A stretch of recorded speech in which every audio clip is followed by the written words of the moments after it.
Friends, आज हम start कर रहे हैं अपनी last unit that is optics. Optics आपके पास जो है 16 मार्क्स की कवर अप करेगी। 16 मार्क्स में क्या है, आपके पास एक रे ऑप्टिक्स आएगी और एक आएगी वेव ऑप्टिक्स। तो जो रे ऑप्टिक्स है आपके पास, ये जो है ऑलमोस्ट आपके 7 मार्क्स को कवर करती है और बाकी रिमेनिंग जो है 8 मार्क्स को, या फिर ये जो है यहाँ पर 1 मार्क्स का और डिफरेंस आ जाता है। तो वेव ऑप्टिक्स जो है ओवरऑल आपकी ज़्यादा रहती है, मतलब इसमें 2 या 3 ही टॉपिक होते हैं जो कि आपके इम्पोर्टेंट है, वही पेपर में आते हैं। रे और वेव में से एक क्वेश्चन ऑप्शन में भी आएगा, बट आपको करने दोनों ही है, क्योंकि मैंने सिर्फ इम्पोर्टेंट पार्ट को यहाँ पर लिया, जो मोस्ट इम्पोर्टेंट है, जो कभी पेपर में नहीं पूछे गए उसको मैंने स्किप किया। 1-2 टॉपिक ही थे ऐसे। तो यहाँ पर देखो आपके पास वेव ऑप्टिक्स में अब 2 ही टॉपिक हैं, इंटरफेरेंस और एक है डिफ्रैक्शन। इंटरफेरेंस और डिफ्रैक्शन है। पोलराइजेशन जो था आप सिलेबस में नहीं है, तो बहुत ही ईजी हो गया। वेव ऑप्टिक्स को लास्ट तक जरूर देखना। मैं यहाँ पर प्रदीप की बुक को फॉलो कर रही हूँ, क्योंकि उसमें बेस्ट गिवन है आपके पास ऑप्टिक्स यूनिट, और उसी को आपको करना है। प्रदीप की बुक आप लेके बैठना। हालांकि मैंने साइड में जो है स्क्रीनशॉट भी लगाए, सो डेट कि जिसके पास बुक ना उसके लिए भी ईजी हो। तो लेट अस स्टार्ट। सबसे पहले देखो आपके पास रे ऑप्टिक्स में क्या है, reflection of light. Reflection of light क्या होता है, एक आपने कोई भी मिरर लिया, प्लेन सरफेस कभी से पढ़ते आ रहे हो 8th 9th से, लाइट को इंसिडेंट किया, इंसिडेंट करने के बाद सेम एंगल से निकल जाए रे, तो उसे क्या बोलते हो, रिफ्लेक्शन। और जो ये नॉर्मल रे के साथ ये बीच वाली जो लाइन होती है ना, ये नॉर्मल होती है, ये यहाँ पर दिखा रखी, ठीक है, ये नॉर्मल है, ये एंगल होता है, इसको बोलते हैं एंगल ऑफ इंसिडेंस। ये अब तक आपको पता होगा क्योंकि आप कभी से पढ़ते आ रहे हो उनको। इंसिडेंस ये है एंगल ऑफ रिफ्लेक्शन। जिसने कभी ध्यान भी नहीं दिया होगा उसको भी याद हो गया होगा, क्योंकि ये तो बेसिक है फिजिक्स का है, 8th क्लास में बता देते हैं आपको। तो ये आपके पास क्या है, प्लेन मिरर, और प्लेन मिरर को रिप्रेजेंट ऐसे करते हो, ठीक है। ये मिरर है, यहाँ पर ये इसका पॉलिश सरफेस होता है। अब लो ऑफ रिफ्लेक्शन में अगर कोई आपसे पूछ ले बाई चांस 1 मार्क्स में, तो angle I is equal to angle R होता है फर्स्ट लो, और सेकेंड लो ये होता है कि इंसिडेंट रे, नॉर्मल रे और रिफ्लेक्टेड, ये तीनों रे एक ही प्लेन के अंदर है। देखो एक ही प्लेन में है ना, ऊपर ही है सारी, ये दोनों लो होते हैं इसके। नेक्स्ट है आपके पास स्फेरिकल मिरर्स। ये इंपॉर्टेंट है भैया, आपके पास क्या है, स्फेरिकल मिरर। तो स्फेरिकल मिरर आपके पास क्या होता है, जैसा कि नाम बता रहा है स्फेरिकल, यानी कि स्फेयर का पार्ट है। तो स्फेयर का पार्ट होगा आपके पास, एक पूरा स्फेयर है, उसका कुछ हिस्सा आपने ले लिया, जैसे ये रहा। अब वो स्फेयर आपका ऐसे भी हो सकता है कि आप उसके अंदर वाला पार्ट ले लो, ऐसा भी हो सकता है कि बाहर वाला पार्ट ले लो। अगर आप उसका अंदर वाला सरफेस जो है उसे ले रहे हो रिफ्लेक्टिंग के लिए, जैसे स्पून है, ये स्पून है, तो इसका अंदर वाला पार्ट जो है इस पे लाइट को डाल रहे हो, बाहर क्या कर रहे हो, पॉलिश कर रहे हो, तो ये मिरर जो बनता है ये बनता है कनकेव। और अगर आप स्पून को उल्टा करते हो, इस तरह से लाइट इस तरफ फोल्ड करवाते हो, पॉलिश जो है अंदर की तरफ रखते हो। पॉलिश का मतलब ये है, जो कोटिंग होती है ना, आपने मिरर देखा होगा उसके पीछे जो है आपके पास ऑरेंज कलर की इस तरह की कोटिंग होती है, तो उसको ऐसे दिखाया गया है। तो ये होता है कन्वेक्स, मतलब चम्मच उल्टी कर दो, उस पर लाइट डालोगे तो कन्वेक्स सरफेस है, और स्पून को जो है सीधे रखोगे तब आप जो है लाइट को यहाँ पर फोल्ड करवाओगे, इसे बोलोगे कनकेव। तो यहाँ पर देखो स्पून सीधी है, यहाँ पर लाइट फोल्ड हो रही है, ठीक है, तो ये कनकेव है। और यहाँ पर देखो स्पून उल्टी है, लाइट यहाँ फोल्ड हो रही है, दूसरी साइड से पॉलिश है, तो ये कन्वेक्स है, ठीक है। अब इसमें 2-3 चीजें होती है, क्योंकि ये स्फेयर का हिस्सा है तो ये इमेजिनरी स्फेयर मानूंगी, क्योंकि आपने कुछ टुकड़ा लिया है स्फेयर का, उससे आपने कनकेव मिरर बनाया और कन्वेक्स। तो ये अगर पूरा स्फेयर में मान लूँ ऐसा, तो जो उस स्फेयर का हिस्सा होगा वो आपका, इसी जो लेंस है, ये मिरर है, सॉरी मिरर है, इसका सेंटर ऑफ कर्वेचर बोला जाएगा, जो स्फेयर है उसी का। और जो स्फेयर है उसका रेडियस होगा, उसे बोला जाएगा रेडियस ऑफ कर्वेचर। और उसके बाद जो पोल क्या होता है, पोल होता है जो आपने मिरर बनाया है ना, ये इसका सेंटर, ये पोल होता है। प्रिंसिपल एक्सिस, जो पोल में से और सेंटर में से लाइन पास हो उसे प्रिंसिपल एक्सिस बोलते हैं, बस बाकी आपको ये नहीं करना, ठीक है। और एक टर्म और होती है, जो जितना आपने ये मिरर बनाया ना, इन दोनों को ज्वाइन करके एक लाइन है ना, इसे बोलते हैं अपर्चर। क्या बोलते हैं, अपर्चर। यहाँ पर ये वाली अपर्चर हो जाएगी, ठीक है, ये पूरी लाइन। और ये यहाँ पर मैंने इस तरफ क्यों बनाया सर्कल, क्योंकि देखो ये आपके पास यहाँ पर है, इस तरह से उल्टी स्पून है, तो सर्कल हमेशा इधर ही बनेगा, इधर तो सर्कल आप किसी भी तरह नहीं बना सकते, तो ये सर्कल तो ऐसे ही बनेगा इसमें भी। और इसकी सारी चीजें वर्चुअल हो जाती हैं, क्यों, क्योंकि ये देखो राइट साइड में आपके पास पॉलिश सरफेस है, तो पॉलिश है तो ये सारी चीजें रियल में एग्जिस्ट नहीं कर रही है, यहाँ पर वर्चुअल है, यहाँ पर कैसे है, रियल है। देखो इसी तरफ लाइट जहाँ गिर रही है, सारी चीजें तो रियल है, और इधर क्या है, वर्चुअल। वर्चुअल वो चीजें होती है जो दिखाई नहीं देती, 1 मार्क्स में पूछ सकते हैं, जिसे आप स्क्रीन पे ऑब्टेन कर सकते हो वो इमेजेस क्या होती है रियल, और जिन्हें नहीं ऑब्टेन कर सकते वो वर्चुअल होती है। ठीक है, सिर्फ इमेजिन करते हैं वर्चुअल चीज़ों को। अब देखो आपको रिलेशन पढ़ना है एफ और आर के बीच में। वैसे तो इसे 1 मार्क्स के लिए याद रखना कि जो ये आपके पास फोकस होता है ना, यहाँ पर ये जो है फोकस क्या होता है अभी बताती हूँ मैं आपको। फोकस और जो ये रेडियस है इनके बीच में रिलेशन होता है फिजिकस 2r/2 होता है। ठीक है, अभी इसको प्रूव करते हैं। ये रिलेशन देखो कैसे आया है। सबसे पहले प्रिंसिपल फोकस मैं आपको एक्सप्लेन कर देती हूँ क्या होता है। प्रिंसिपल फोकस, जैसे आपने ये लिया कनकेव मिरर। ठीक है, कनकेव मिरर लिया, यहाँ से पॉलिश होगा स्पून की लेफ्ट साइड में लाइट को डालोगे, ये इसका पोल होगा, यहाँ पर इसका सेंटर होगा। अब आपने बहुत सारी लाइट रेज डाल दी इस पे पैरेलल, और हमेशा लाइट जब भी पैरेलल जाएगी ना, इसको तो गांठ बांध लेना, इसमें हमेशा यूज होगा जो भी लाइट पैरेलल डलेंगी ना, चाहे मिरर हो चाहे लेंस हो, हमेशा जो है वो टकरा के फोकस से जाएंगी। तो यहाँ पर आपके पास देखो ये टकरा के एक पॉइंट पे मीट होती हैं सारी लाइनें, ये सारी यहाँ पर मीट हो रही हैं, इसको भी यहाँ पर मीट करो। ठीक है, तो ये जो होता है ना ये वाला पॉइंट, ये फोकस होता है। जहाँ पर सारी लाइनें रिफ्लेक्शन के बाद मीट होती है उसे फोकस बोलते हैं, और फोकस से पोल तक का डिस्टेंस उसे फोकल लेंथ बोलते हैं। फोकस से पोल तक का डिस्टेंस जो होता है फोकल लेंथ। अब ये देखो आपको रिलेशन निकालना है 4r में। ये आप कनकेव मिरर से निकाल सकते हो, कन्वेक्स से निकाल सकते हो। कनकेव में भी 2 केस होते हैं, 10th में पढ़े होंगे, रियल इमेज का भी होता है और वर्चुअल का भी। टोटल 6 केसेस हो जाते हैं, लेकिन आप यहाँ पर पेपर में सिर्फ ये आएगा रिलेशन निकालो 4r में। तो अब मैं आपके 5 डेरिवेशन यहाँ से स्किप करवा रही हूँ, 3 डेरिवेशन कनकेव की और कन्वेक्स की। जो है आपके पास सिर्फ एक ही डेरिवेशन आपको करनी है, वो ये है कनकेव मिरर की। ठीक है, इससे आपकी सारी कवर हो जाएंगी। इस डायग्राम को एक बार अच्छे से समझ लेते हैं और इस डेरिवेशन को भी।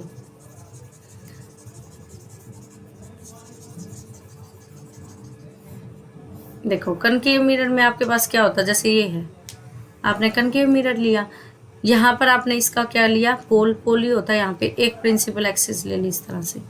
ठीक है, तो आपने क्या किया है, यहाँ पर कोई सेंटर होगा, इसका सेंटर जिसका भी ये हिस्सा होगा स्फीयर का, एक लाइट रे आप इसके पैरेलल डाल लो। पैरेलल डालते ही मैंने अभी बताया था टकरा के हमेशा कहाँ से आएगी, फोकस से।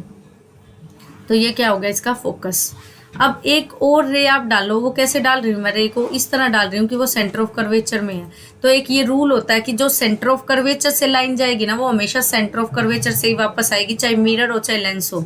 देखो रूल मैं आपको कुछ बता देती हूँ, 4 ही रूल होते हैं रिफ्लेक्शन के। एक पहला तो ये रूल होता है कि लाइट अगर आपने पैरेलल डाली ना प्रिंसिपल एक्सिस के, तो हमेशा फोकस से जाएगी। इसका उल्टा होता है, अगर फोकस में से लाइट डाल रहे हो तो वो पैरेलल बन जाती है टकराने के बाद, रिफ्लेक्शन के बाद। तो यानी कि 2 केस हो गए, एक दूसरे का उल्टा है। तीसरा क्या होता है, सेंटर में से लाइन जब भी पास होगी ना, हमेशा उसी पाथ से वापस जाएगी, कोई डेविएशन नहीं होगी। सेंटर से गई सेंटर से ही आएगी। जैसे ये वाली रे थी आपके पास, सेंटर से ही जा रही है, देखो आपने सेंटर से इंसिडेंट कर दी इस तरह से, और इसी से वापस आ जाएगी। तो दोनों एरो ऐसे लगेंगे। एक होता है एंगल आई और एंगल आर सेम होता है, ये रिफ्लेक्शन का लो होता है। तो ये चारों लो फॉलो होते हैं हमेशा। अब ये देखो ये वाला एंगल क्या हो गया, एंगल ऑफ इंसिडेंस हो गया। ठीक है, ये एंगल ऑफ इंसिडेंस आपने डाला, अब लो ऑफ रिफ्लेक्शन से आर के इक्वल होने चाहिए। अब ये अगर आर है और ये आई है, तो ये अल्टरनेट भी तो बन रहा है, ये भी क्या हो जाएगा आई। तो ये फिगर इस तरह से बनती है। ठीक है, मैंने आपको फिगर समझा दी। अब इसमें आपको क्या निकालना है, रिलेशन। रिलेशन निकालने के लिए सीधा क्या करो, ये बी है आपका। ठीक है, ये ट्राइंगल मान लो CBF, ये ट्राइंगल है। आपको इस ट्राइंगल में पता लग रहा होगा क्या कि एंगल आई और एंगल आर आपस में क्या है, इक्वल है। क्यों इक्वल है, क्योंकि ये वाला आई इस वाले आर के इक्वल है, तो ये वाला आई इस वाले आर के इक्वल है, तो फिर ये आई यही तो है, आई और आर ये भी इक्वल होंगे आपस में, लो ऑफ रिफ्लेक्शन से तो है ही। अब अगर दोनों एंगल ही आपस में इक्वल है तो 2 साइड भी इक्वल होती है। या आइसोसेलेस ट्राइंगल की प्रॉपर्टी होती है क्या कि अगर आपके पास एक ट्राइंगल है और उसमें 2 एंगल इक्वल है ना, ये दोनों, तो ये साइडें भी आपस में क्या होंगी, इक्वल होंगी। ठीक है, तो ये दोनों साइड भी क्या होगी, आपस में इक्वल हो गई। CF साइड थी और दूसरी थी FB। अब आपको एक चीज और पता लग रही है यहाँ पर कि अगर मैं ये अपर्चर का मतलब होता है, ये जो कर्व है इसको स्मॉल मान लूँ, मतलब कि भाई बहुत ही कम हल्का सा कर्वेचर है, हल्का सा कर्व है, तो एरर इसमें बहुत कम होगा, स्ट्रेट लाइन मान सकते हो। उस केस में आप ये बोल सकते हो कि जो ये FB है ना, ये FP के इक्वल है। क्यों, क्योंकि देखो यहाँ पर जो है बीच में ऑलमोस्ट सेंटर में है ये लाइन, तो ये जो है FB और ये FP भी सेम होगा। अब ये दोनों भी सेम है, तो यहाँ पर जो ये CF है और FP है ये भी सेम हो जाएंगे। क्यों, क्योंकि दोनों ट्राइंगल में देखो ये 2 साइड आपस में इक्वल होगी, और ये दोनों आपके आपस में जो है साइड इक्वल होगी, तो ये तीसरी अपने आप इक्वल हो जाएंगी। ये मैथ्स में आप पढ़ते भी होंगे। अब उसके बाद आप ये देखो F क्या है, इस लाइन का पूरी का सेंटर है। पूरी का सेंटर है एफ, तो F is a centre of PC, PC का सेंटर हो गया, तो मैं यहाँ पर क्या बोल सकती हूँ कि पी एफ जो है इस पूरी लाइन का क्या हो गया, हाफ हो गया। अब पी एफ क्या होता है अभी बताता, फोकल लेंथ। और लेफ्ट साइड में जब भी डिस्टेंस मेजर करोगे नेगेटिव, राइट में हमेशा पॉजिटिव। तो पोल से एफ तक का, फोकस तक का डिस्टेंस अभी बताया था फोकल लेंथ, तो माइनस का एफ होगा क्योंकि लेफ्ट साइड है। और पीसी क्या है, रेडियस ऑफ कर्वेचर, लेकिन लेफ्ट साइड है तो ये भी माइनस का आर। इस वैल्यू को यहाँ पर पुट कर दो तो एफ की वैल्यू आ जाएगी r/2। सिंपली आपको क्या करना है, देखो एक सिंपली आपको कनकेव मिरर लेना है, उसमें एक लाइट रे जो है पैरेलल डालनी है, उसके बाद एक जो है सेंटर ऑफ कर्वेचर से जो ट्राइंगल बनेगी उस ट्राइंगल में आपको क्या करना है, दो साइडों को इक्वल मानना है क्योंकि एंगल इक्वल है। और उसके बाद आपको ये पता लग जाएगा कि पी एफ जो है हाफ है इसका, ठीक है। सीधा वैल्यू पुट कर देना, इन्हें बोलते हैं sign convention, using sign convention, sign convention, ठीक है। बाकी आपको ये 10th के याद होंगे इसलिए ज़्यादा इन्हें पढ़ने की जरूरत नहीं है, साथ साथ क्लियर हो जाएंगे, तो एक नया टॉपिक मैं इसको नहीं बना रही हूँ। नेक्स्ट देखो, अब है इस जो चैप्टर है रिफ्लेक्शन में, इसमें लास्ट टॉपिक आता है कनकेव मिरर का। मिरर, कनकेव मिरर का नहीं, लेंस, वो जो मिरर फॉर्मूला होता है इसका, ये भी बहुत इंपॉर्टेंट है। लेकिन इसमें भी आपको क्या करना है, एक ही करना है मिरर फॉर्मूला, मैं रियल इमेज का करवा रही हूँ, ठीक है। एक ही फॉर्मूला करना, आपको ज़्यादा नहीं करना। तो मिरर फॉर्मूला निकालने के लिए क्या होता है, देखो पहले मिरर फॉर्मूला पता होना चाहिए क्या होता है। मिरर फॉर्मूला एक ऐसा फॉर्मूला है जो यू क्या होता है, ऑब्जेक्ट डिस्टेंस, ठीक है। यू क्या है आपका ऑब्जेक्ट डिस्टेंस, और जो v है, v क्या है आपके पास, इमेज डिस्टेंस, जो इमेज बनती है उसका डिस्टेंस, और f क्या है, फोकल लेंथ। इन तीनों के बीच में रिलेशन बताने वाला एक फॉर्मूला है जिसे बोला जाता है मिरर फॉर्मूला, ठीक है। और ये फॉर्मूला कैसे दिया जाता है, 1/v + 1/u = 1/f। अब इसे हम डिराइव करेंगे, ठीक है। ये फॉर्मूला होता है, अब इसे हम क्या करेंगे, डिराइव करेंगे। ये आया हुआ है पेपर में तो इसको अच्छे से करना, इसको भी करना बहुत आसान है। अभी इसका जो है मैं डायग्राम आपको अच्छे से समझा देती हूँ सो डेट कि आपको ये आसानी से समझ आ जाए, ठीक है। तो पहले मिरर फॉर्मूला आपको लिखना है, और जितने भी डिस्टेंस होते हैं ना, ये ध्यान रखना, सारे डिस्टेंस पोल से मेजर किए जाते हैं। कहाँ से मेजर होते हैं, हर एक डिस्टेंस पोल से मेजर होते हैं, ठीक है। तो अब देखो आपको ये निकालना है, इसके लिए फिर से क्या लिया आपने, कनकेव मिरर, इधर से क्या कर दिया, पॉलिश, ठीक है। फिर से ये क्या कर दिया आपने, पोल, और यहाँ पर जो है आपके पास क्या होगा, फिर से सेंटर ऑफ कर्वेचर। मैंने मान लिया ऑब्जेक्ट यहाँ रखा, कहीं भी रख सकते हो, कोई भी केस ले सकते हो आप। 6 केस पढ़ाए जाते हैं 10th में, लेकिन बुक की तरह चल रहे हैं तो ये ऑब्जेक्ट रख दिया। ये भी अभी बताइए, एक लाइट रे को किस तरह डाल दो, पैरेलल डाल दो। इसमें भी पैरेलल डालते ही कहाँ से जाएगी वापस, ये फोकस से, तो ये क्या होगा, इसका फोकस हो गया, ठीक है। अब एक लाइट रे इसमें डालनी है एंगल आई से, और अभी बताया था एंगल आई से जाएगी तो हमेशा टकरा के किससे आएगी, एंगल, सेम एंगल से आएगी जिसे बोला जाएगा एंगल आर, ठीक है। अब आपकी मर्जी, आप यहीं पे भी इमेज बना सकते हो जहां पर कट कर रही है, नहीं तो एक सेंटर से और निकाल लो इसको, ठीक है। एक रे आप क्या कर लो, सेंटर से, अभी बताया था सेंटर से कोई भी रे जाएगी तो वो टकरा के अपनी रिट्रेस करेगी पाथ को। ये इसीलिए ड्रॉ की गई है 3 रे, वैसे किसी किसी बुक में 2 रे भी थी, लेकिन यहाँ पर 3 इसलिए बनाई गई है रे, ताकि आपके पास जो है अच्छे से डायग्राम क्लियर हो जाए, ट्राइंगल अच्छे से बन जाए। अब जहाँ पर मीट हो रही है, देखो जो लाइन पे पॉइंट था वो बी था, तो यहाँ तो बी ही रहेगा, बी डैश मान लो। नीचे वाला जो पॉइंट है वो ए डैश हो जाएगा, और ये ऑब्जेक्ट की इमेज जो है उल्टी बनेगी। हमेशा सेम साइड इमेज बनेगी, उल्टी बनेगी। 1 मार्क्स में पूछ सकते हैं, सेम साइड जो इमेज बनेगी वो कैसी बनेगी, इन्वर्टेड बनती है और रियल बनती है, रियल एंड इन्वर्टेड। 1 मार्क्स में पूछ सकते हैं सेम साइड इमेज। अब इसको देखो सोल्व कैसे करना है। सबसे पहले 2 ट्राइंगल बना लो, एक तो इमेज वाली सेंटर ऑफ कर्वेचर के साथ ये ट्राइंगल, ठीक है। एक आपके पास ये वाली ट्राइंगल बना लो, दूसरी किसके साथ, इमेज के साथ। ये 2 ट्राइंगल बन गई, ठीक है। सेंटर ऑफ कर्वेचर के साथ एक ऑब्जेक्ट की ट्राइंगल, एक इमेज की ट्राइंगल। अब दोनों ट्राइंगल्स का रेशियो मैथ के अकॉर्डिंग क्या होता है, सेम होता है अगर दोनों सिमिलर है। तो देखो इसका अगर मैं ये परपेंडिकुलर लेती हूँ ए बी, तो दूसरे का भी परपेंडिकुलर लूंगी, दोनों का रेशियो कर लिया। वो किसके इक्वल होगा, दोनों का रेशियो। दूसरी साइड कोई भी ले सकते हो, तो सी भी ले ली तो दूसरे की सी भी डैश लेनी पड़ेगी सेम। अगर एक का परपेंडिकुलर ले रहे हो तो दूसरे का भी परपेंडिकुलर, एक का बेस ले रहे हो दूसरे का भी बेस, ठीक है। तो C B divided by C B dash, equation number 1 आ गई। अब नेक्स्ट देखो, नेक्स्ट आपको लेनी है सेम ट्राइंगल पोल के साथ। किसके साथ लेनी है, पोल के साथ। पोल के साथ एक तो इमेज वाली, तो ये ट्राइंगल बन गई ए डैश बी डैश पी, और ऑब्जेक्ट के साथ आपकी कौन सी बन गई, ए बी पी, ये पूरी बड़ी वाली ट्राइंगल, ठीक है। अब ये देखो फिर से ए बी बाई में ए बी डैश सेम वाला। अब जो है आपके पास दूसरा पोल से बी तक ले लो और इसका क्या हो जाएगा, पोल से बी डैश हो जाएगा, जो डिस्टेंस है बेस का। दोनों की लेफ्ट हैंड साइड सेम है, राइट हैंड साइड भी क्या हो जाएंगी, इक्वल। दोनों को इक्वेट कर दिया। अब इक्वेट करने के बाद आपको लगाना है इसमें साइन कन्वेंशन। आपकी मर्जी, चाहे तो ऐसे कर लो और या फिर डायरेक्ट लगा लो। तो ऐसे ही कर लेते हैं, क्योंकि इसमें अगर आप डायरेक्ट लगाते हो तो उसके लिए आपकी थोड़ी ज़्यादा पकड़ चाहिए है इस पे, कंसेप्ट पे। अगर आपकी है तो ठीक है, नहीं तो देखो लेफ्ट साइड लोगे, माइनस का खुद के साइन आएंगे और फिर एक में से माइनस करना पड़ गया तो माइनस माइनस कन्फ्यूजन हो जाती है। इसीलिए इसी तरह मैं आपको कहूँगी कि ऐसे ही करो। तो लगाते हैं यहाँ पे साइन कन्वेंशन। सी बी है।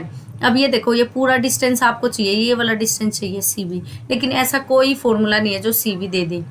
तो आपके पास क्या होगा, आपको पता है सेंटर से पोल तक का डिस्टेंस, हमेशा हमें पता है क्या होता है सेंटर से पोल तक का distance, centre of curvature. Centre of curvature या फिर आप बोल सकते हो रेडियस, रेडियस ऑफ कर्वेचर बोलते हो। तो ये तो हो गया आपके पास आर, रेडियस।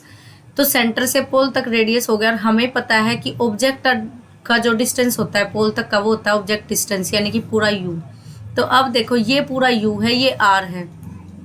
तो आप क्या कर सकते हो, अब हमें ये वाला हिस्सा चाहिए, तो u में से किसको माइनस करना पड़ेगा, r में से r को। तो यानी कि bp माइनस में cp, तो ये वाला हो गया bp माइनस में cp, तो ये हो गया। अब cb डैश आपको निकालना है, ये हिस्सा। तो फिर से हमें ये पूरा पता है, ये डिस्टेंस है हमारे पास r, और ये जो है पोल से हमें इमेज तक का पता है क्या होता है, पोल से इमेज तक डिस्टेंस होता है v। तो अब की बार ये PC में से PB डैश माइनस होगा, दोनों को पुट कर दो। नेक्स्ट पेज पे चलते हैं। देखो साइन कन्वेंशन यूज हो गए।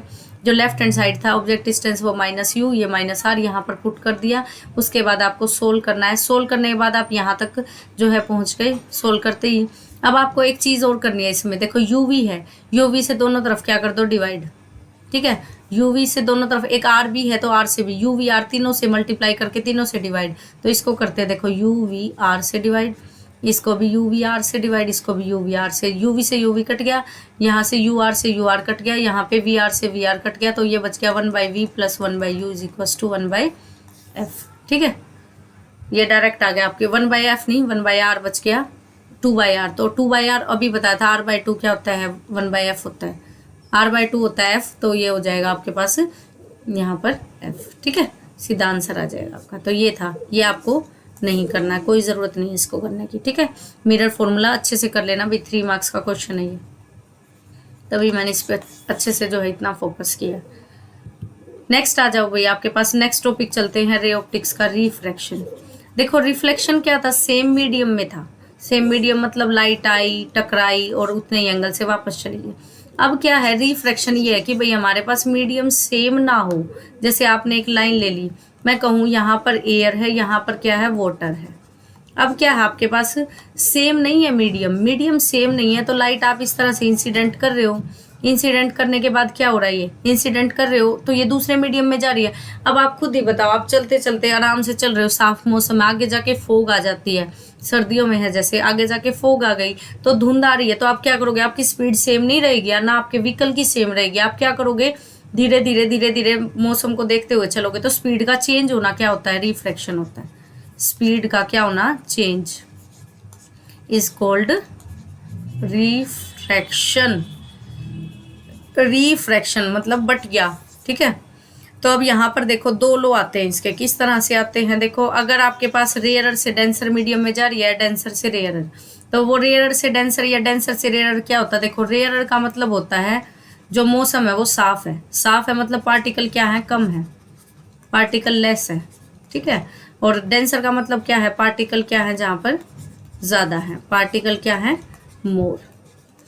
तो अब आपके पास देखो अगर मीडियम रेयरर है ऊपर, ये रेयरर मीडियम और ये डेंसर है, लाइट इंसिडेंट हुई, ये नॉर्मल था, तो एंगल ऑफ आई तो रेयरर से डेंसर में जाएगी ना, हमेशा बैंड होगी टुवार्ड्स द नॉर्मल, नॉर्मल की तरफ बैंड हो जाएगी रिफ्रैक्शन एंगल में।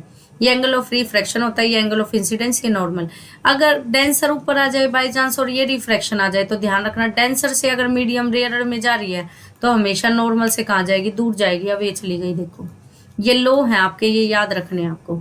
रेयरर से डेंसर में जाएगी टुवार्ड्स द नॉर्मल, नॉर्मल की तरफ हो जाएगी थोड़ी सी, और अगर आपके डेंसर से रेयरर में जा रही है तो क्या हो जाएगी, उससे दूर चली जाएगी अभी।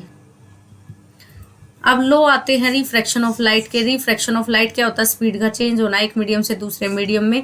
लो ऑफ रिफ्रैक्शन देखो इसमें भी सेम है। फर्स्ट लो तो इंसिडेंट रे, जो आपके पास ये इंसिडेंट रे थी जो आपने इंसिडेंट की थी, एक नॉर्मल जो परपेंडिकुलर डाल के बनती है, और एक रिफ्रैक्शन, ये वर्ड में ध्यान रखना वहां पे रिफ्लेक्शन थी।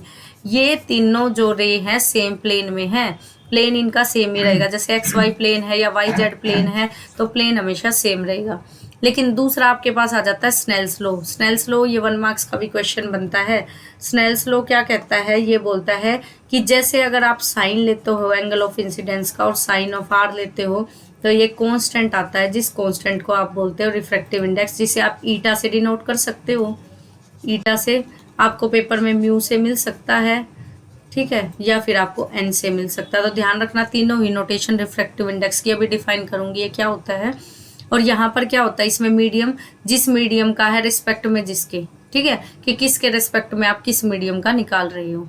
और इसका फॉर्मूला n2/n1 होता है, या μ2/μ1 ईटा/ईटा1, जैसे भी आप लोगे। इसको 1 को यहाँ भी लिख सकते हो, यहाँ भी लिख सकते हो, बात सेम है, ठीक है, कैसे भी लिखा हो सकता है। बस यहाँ ध्यान रखना कि इस मीडियम का है इसके रेस्पेक्ट में, मतलब इसको आप देख रहे हो इसके रेस्पेक्ट में। जैसे वाटर का है ये 2, तो वाटर को देख रहे हो, वाटर के रेस्पेक्ट में आप एयर को देख रहे हो, ठीक है। रिफ्रैक्टिव इंडेक्स देखो जो अभी बताया मैंने, म्यू से भी डिनोट हो सकता है, ईटा से भी हो सकता है, और एन से भी बुक में। ये कैसे डिफाइन होगा? Speed of light in vacuum divided by speed of light in medium. या फिर अगर दोनों मीडियम हो, वैक्यूम नहीं दे रखा है, एयर नहीं दे रखी, तो ये एयर और वैक्यूम बोल सकते हो। अगर एयर और वैक्यूम नहीं है तो तब डेफिनेशन क्या बनेगी? Speed of light in medium 1 divided by speed of light in medium 2, ठीक है। ये रिफ्रैक्टिव इंडेक्स है। नेक्स्ट आ जाओ ग्लास स्लैब से रिफ्रैक्शन। देखो ग्लास स्लैब से रिफ्रैक्शन है, अभी इसका भी डायग्राम जो है मैं आपको क्लियर कर देती हूँ। ये आपके पास क्या है? ग्लास स्लैब है। आपने क्या किया? एक रे को क्या किया? इंसिडेंट किया। ये क्या है? नॉर्मल है, तो ये एंगल ऑफ इंसिडेंस होगा। अभी मैंने बताया था ये ऊपर मीडियम रेयर होगा, अंदर जाके डेंसर बन गया होगा, क्योंकि कुछ ना कुछ मीडियम में पार्टिकल डेंस हुए हैं, बाहर आके वापस रेयर हो गया। तो अब ये देखो ये रेयर मीडियम है, डेंसर है, ये रेयर, रेयर से डेंसर में जाएगी तो टुवार्ड्स द नॉर्मल, नॉर्मल की थोड़ी सी तरफ कर दो। देखो ये रहा, ये इतना दूर था, ये देखो यहाँ पर कितना हो गया? पास हो गया ये वाला, ये जो है टुवार्ड्स द नॉर्मल है, ठीक है। अभी इतना देखो, उसके बाद फिर यहाँ से निकलेगी, फिर नॉर्मल बनाओ, ये इंसिडेंस होगी। अब की बार इसको मैंने मान लिया I2 है, और ये जो है अवे फ्रॉम द नॉर्मल होगी, क्यों? डेंसर से रेयर है, तो ये आ गई आपकी अवे फ्रॉम द नॉर्मल, ठीक है। ये R2 हो गया एंगल, ये R2 मान लिया, ये जो है R1 था, ठीक है। अब ये अगर मैं इसको इकट्ठा ज्वाइन कर दूं तो इससे ट्राइंगल के लिए किया गया, आगे बताऊंगी, ठीक है। अब आपके पास क्या, अगर ये नहीं होती ग्लास स्लैब, तो जैसे ये आई थी यूं की यूं सीधी चली जाती, इसको सीधी बना दो इस तरह से। अगर ये नहीं होती बाय चांस तो ये सीधी चली जाती। तो अब जो ये इसमें शिफ्ट आई है ना, ये इतना रास्ता, इसको बोला जाता है लेटरल डिस्प्लेसमेंट। क्या बोला जाता है? लेटरल डिस्प्लेसमेंट, की भाई इसमें इतना चेंज आ गया, इतनी शिफ्ट आ गई, that is called lateral displacement, ठीक है। अब इसके डेरिवेशन को करते हैं। सबसे पहले देखो, जब भी स्नेल्स लॉ लगाना पड़े ना, कभी स्नेल्स लॉ गलत नहीं होगा। एक छोटा सा रूल ध्यान रखना। क्या ध्यान रखना है? किस मीडियम से किस में, देखो आपने आज तक पढ़ा होगा कि sine I by sine R होता है, ठीक है। इसे n1/n2 कर लो, या μ1/μ2, कभी μ2/μ1 हो जाता है, कभी उल्टा कभी सीधा, आपको कन्फ्यूजन हो तो इस चीज़ को अवॉइड करते हुए मैंने स्नेल्स लॉ को बहुत ईजी बनाया है। वो कैसे? जो भी आप मीडियम है ना, जैसे अब पहले मीडियम में इस वाली बाउंड्री पे लगा रही हूँ, तो ये मीडियम रेयर है, ये मीडियम डेंसर है, बाकी को भूल जाओ, सारे को भूल जाओ कि ये सारी चीज़ें हैं, इसको भूल जाओ। तो अब 2 ही मीडियम मानो। इसका रिफ्रैक्टिव इंडेक्स एयर में था, μ1 मान लिया, इसका रिफ्रैक्टिव इंडेक्स μ2 मान लिया, ठीक है। या इसका म्यू एयर में मान लिया, इसका ग्लास में था तो μg मान लिया, ठीक है। यहाँ पर वापस जो है बाद में देखेंगे। तो जो इसका रिफ्रैक्टिव इंडेक्स है उसको मल्टीप्लाई कर दो, जितना भी एंगल लिया, साइन कितना एंगल है इसमें I1 is equal to μg, दूसरे में एंगल कितना है यहाँ पे R1। तो यहाँ से ऑटोमेटिकली आपके पास स्नेल्स लॉ करेक्ट आएगा, sine I1 by sine R1 is equal to μg by μa। और अभी बताया था, इसको और लिख सकते हो, ऊपर जो आता है वो किसका देख रहे हो, किसके रेस्पेक्ट में देख रहे हो, ये यहाँ आता है, ठीक है। आ गया। अब दूसरी बाउंड्री पे लगाओ इसको, ठीक है। देखो अब यहाँ पे I1/R1 था, μg/μa, यहाँ पे उल्टा आया, लेकिन ये आपका खुद ही निकलाएगा।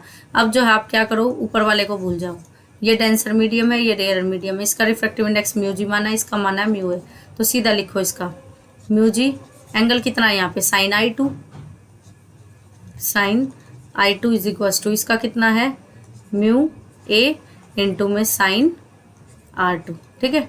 तो यहाँ से आ गया sine I2 divided by sine R2 is equal to mu A divided by में म्यू जी। आगे इसको क्या लिख सकते हो, अभी बताया था ए यहाँ आएगा और जी ऊपर आएगा। आ गया इक्वेशन नंबर 1 और इक्वेशन नंबर 2, कोई कन्फ्यूजन नहीं। अब आपके पास एक प्रिंसिपल ऑफ रिवर्सिबिलिटी होता है, देखो वो क्या स्टेट करता है। प्रिंसिपल ऑफ रिवर्सिबिलिटी ये कहता है कि अगर मैं यहाँ पर कोई प्लेन मिरर लगा दूँ, ठीक है, तो ये क्या करेगा, ये सारा रास्ता ना यूं का यूं उल्टा ट्रेवल कर लेगा। मतलब जैसे ये रे अब की बार तो ऐसे आई थी एरो से, अब ये वापस ऐसे एरो से चली जाएंगी, ठीक है।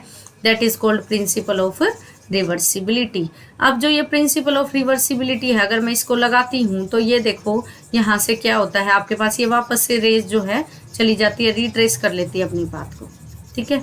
तो ये जो है आपके पास क्या बन जाएगा, ये देखो यहाँ पर इसने प्लेन मिरर लगा दिया, तो जो ये आपके पास इक्वेशन होगी यहाँ पर, ये वाली इक्वेशन यूं की उल्टी हो जाएगी, इसको उल्टा कर दिया मैंने, यूं की यूं रिवर्स होगी। अब जो है मैं इनको क्या करूँगी, आपस में मल्टीप्लाई कर देती हूँ। मैंने सिर्फ यहाँ वाला कंसेप्ट देखा कि उल्टी होगी इक्वेशन, आगे मुझे जाने की ज़रूरत ही नहीं है।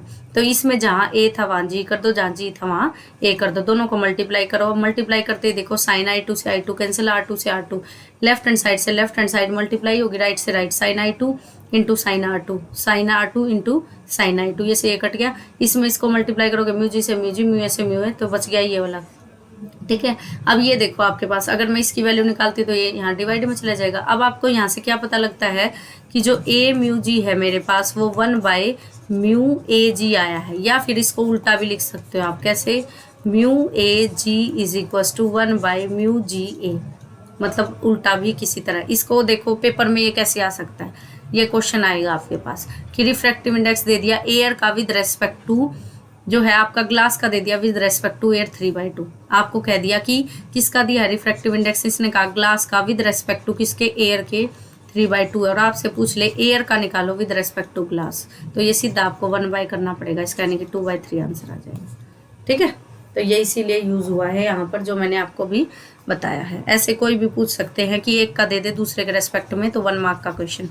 अब देखो लेटरल शिफ्ट तो निकाल लेते हैं, ये आता है पेपर में भाई, यहाँ पे आप कुछ नहीं छोड़ सकते, जितना मैं करवा रही हूँ इससे तो छोड़ना मत कुछ भी, क्योंकि ऑप्टिक्स 16 नंबर की यूनिट है, अकेली पास करवाने में हेल्पफुल हो सकती है, 2-3 यूनिट कर लोगे तो, ठीक है। इस यूनिट को तो बिल्कुल अच्छे से करना, तभी मैं डिटेल में करवा रही हूँ, स्पीड में कराने का कोई फ़ायदा नहीं है। अगर आपको पास ही होना है तो कुछ यूनिट भी आपके लिए हेल्पफुल हो सकती है। देखो ये अब डिस्प्लेसमेंट निकालनी है मुझे, ये वाली, ठीक है। ये मैंने डिस्प्लेसमेंट जो है परपेंडिकुलर डाल के देखा कि ये M डैश बन रही है, तो यहाँ पर ये जो एंगल में डेविएशन आई है इसे बोल देती हूँ डेल्टा। अब ये डेल्टा, और यहाँ पर जो ये डेल्टा बन गया और ये ट्राइंगल बन गई मेरे पास MN-R, ठीक है, ये ट्राइंगल बन गई मेरे पास। तो इसमें मैंने देखा कि साइन की वैल्यू क्या होती है, परपेंडिकुलर बाय हाइपोटेन्यूज, लिख लिया। यहाँ से मेरे पास जो है परपेंडिकुलर की वैल्यू आ गई इतनी, ठीक है। अब जो है मेरे पास एक और देखो यहाँ पर ये वाली ट्राइंगल, ये L डैश, ये इसका क्या फ़ायदा हुआ, इसका ये फ़ायदा हुआ कि मुझे यहाँ से LL डैश की वैल्यू मिल जाएगी। LL डैश की वैल्यू कैसे निकालूंगी मैं, कोस से, क्योंकि कोस क्या होता है आपके पास बेस बाय हाइपोटेन्यूज, तो यहाँ से कोस की वैल्यू निकाल के यहाँ से LL डैश, और ये वैल्यू LL डैश की वैल्यू क्या थी, थिकनेस थी T, क्योंकि जो ग्लास की स्लैब की चौड़ाई होगी वही होगी, तो ये वैल्यू आप यहाँ पर LM की पुट कर दो। LM की वैल्यू पुट करते ही आपके पास ये T divided by cos R1 और इनटू में I1 R1 माइनस में, ठीक है। तो ये क्वेश्चन था, ये भी आपका 3 मार्क्स में एक बार पूछा गया है, तो कभी आ सकता है, ऐसी बात नहीं है। आपकी बार सिलेबस कम है तो इसको अच्छे से करना। नेक्स्ट देखो भाई, ये तो यूँ मान लो 100% आएगा, इसको तो लिख लो, मैं लिख के देती हूँ, ये 100% क्वेश्चन आएगा 2 से 3 नंबर में। 3 नंबर पक्के हैं यहाँ से। रे ऑप्टिक्स का एक पहला क्वेश्चन जिसकी मैं गारंटी ले रही हूँ कि ये क्वेश्चन आएगा। तो देखो ये यहाँ पे एक तो इसमें 1 मार्क्स का क्वेश्चन बनेगा, अभी बताऊंगी कैसा बनेगा।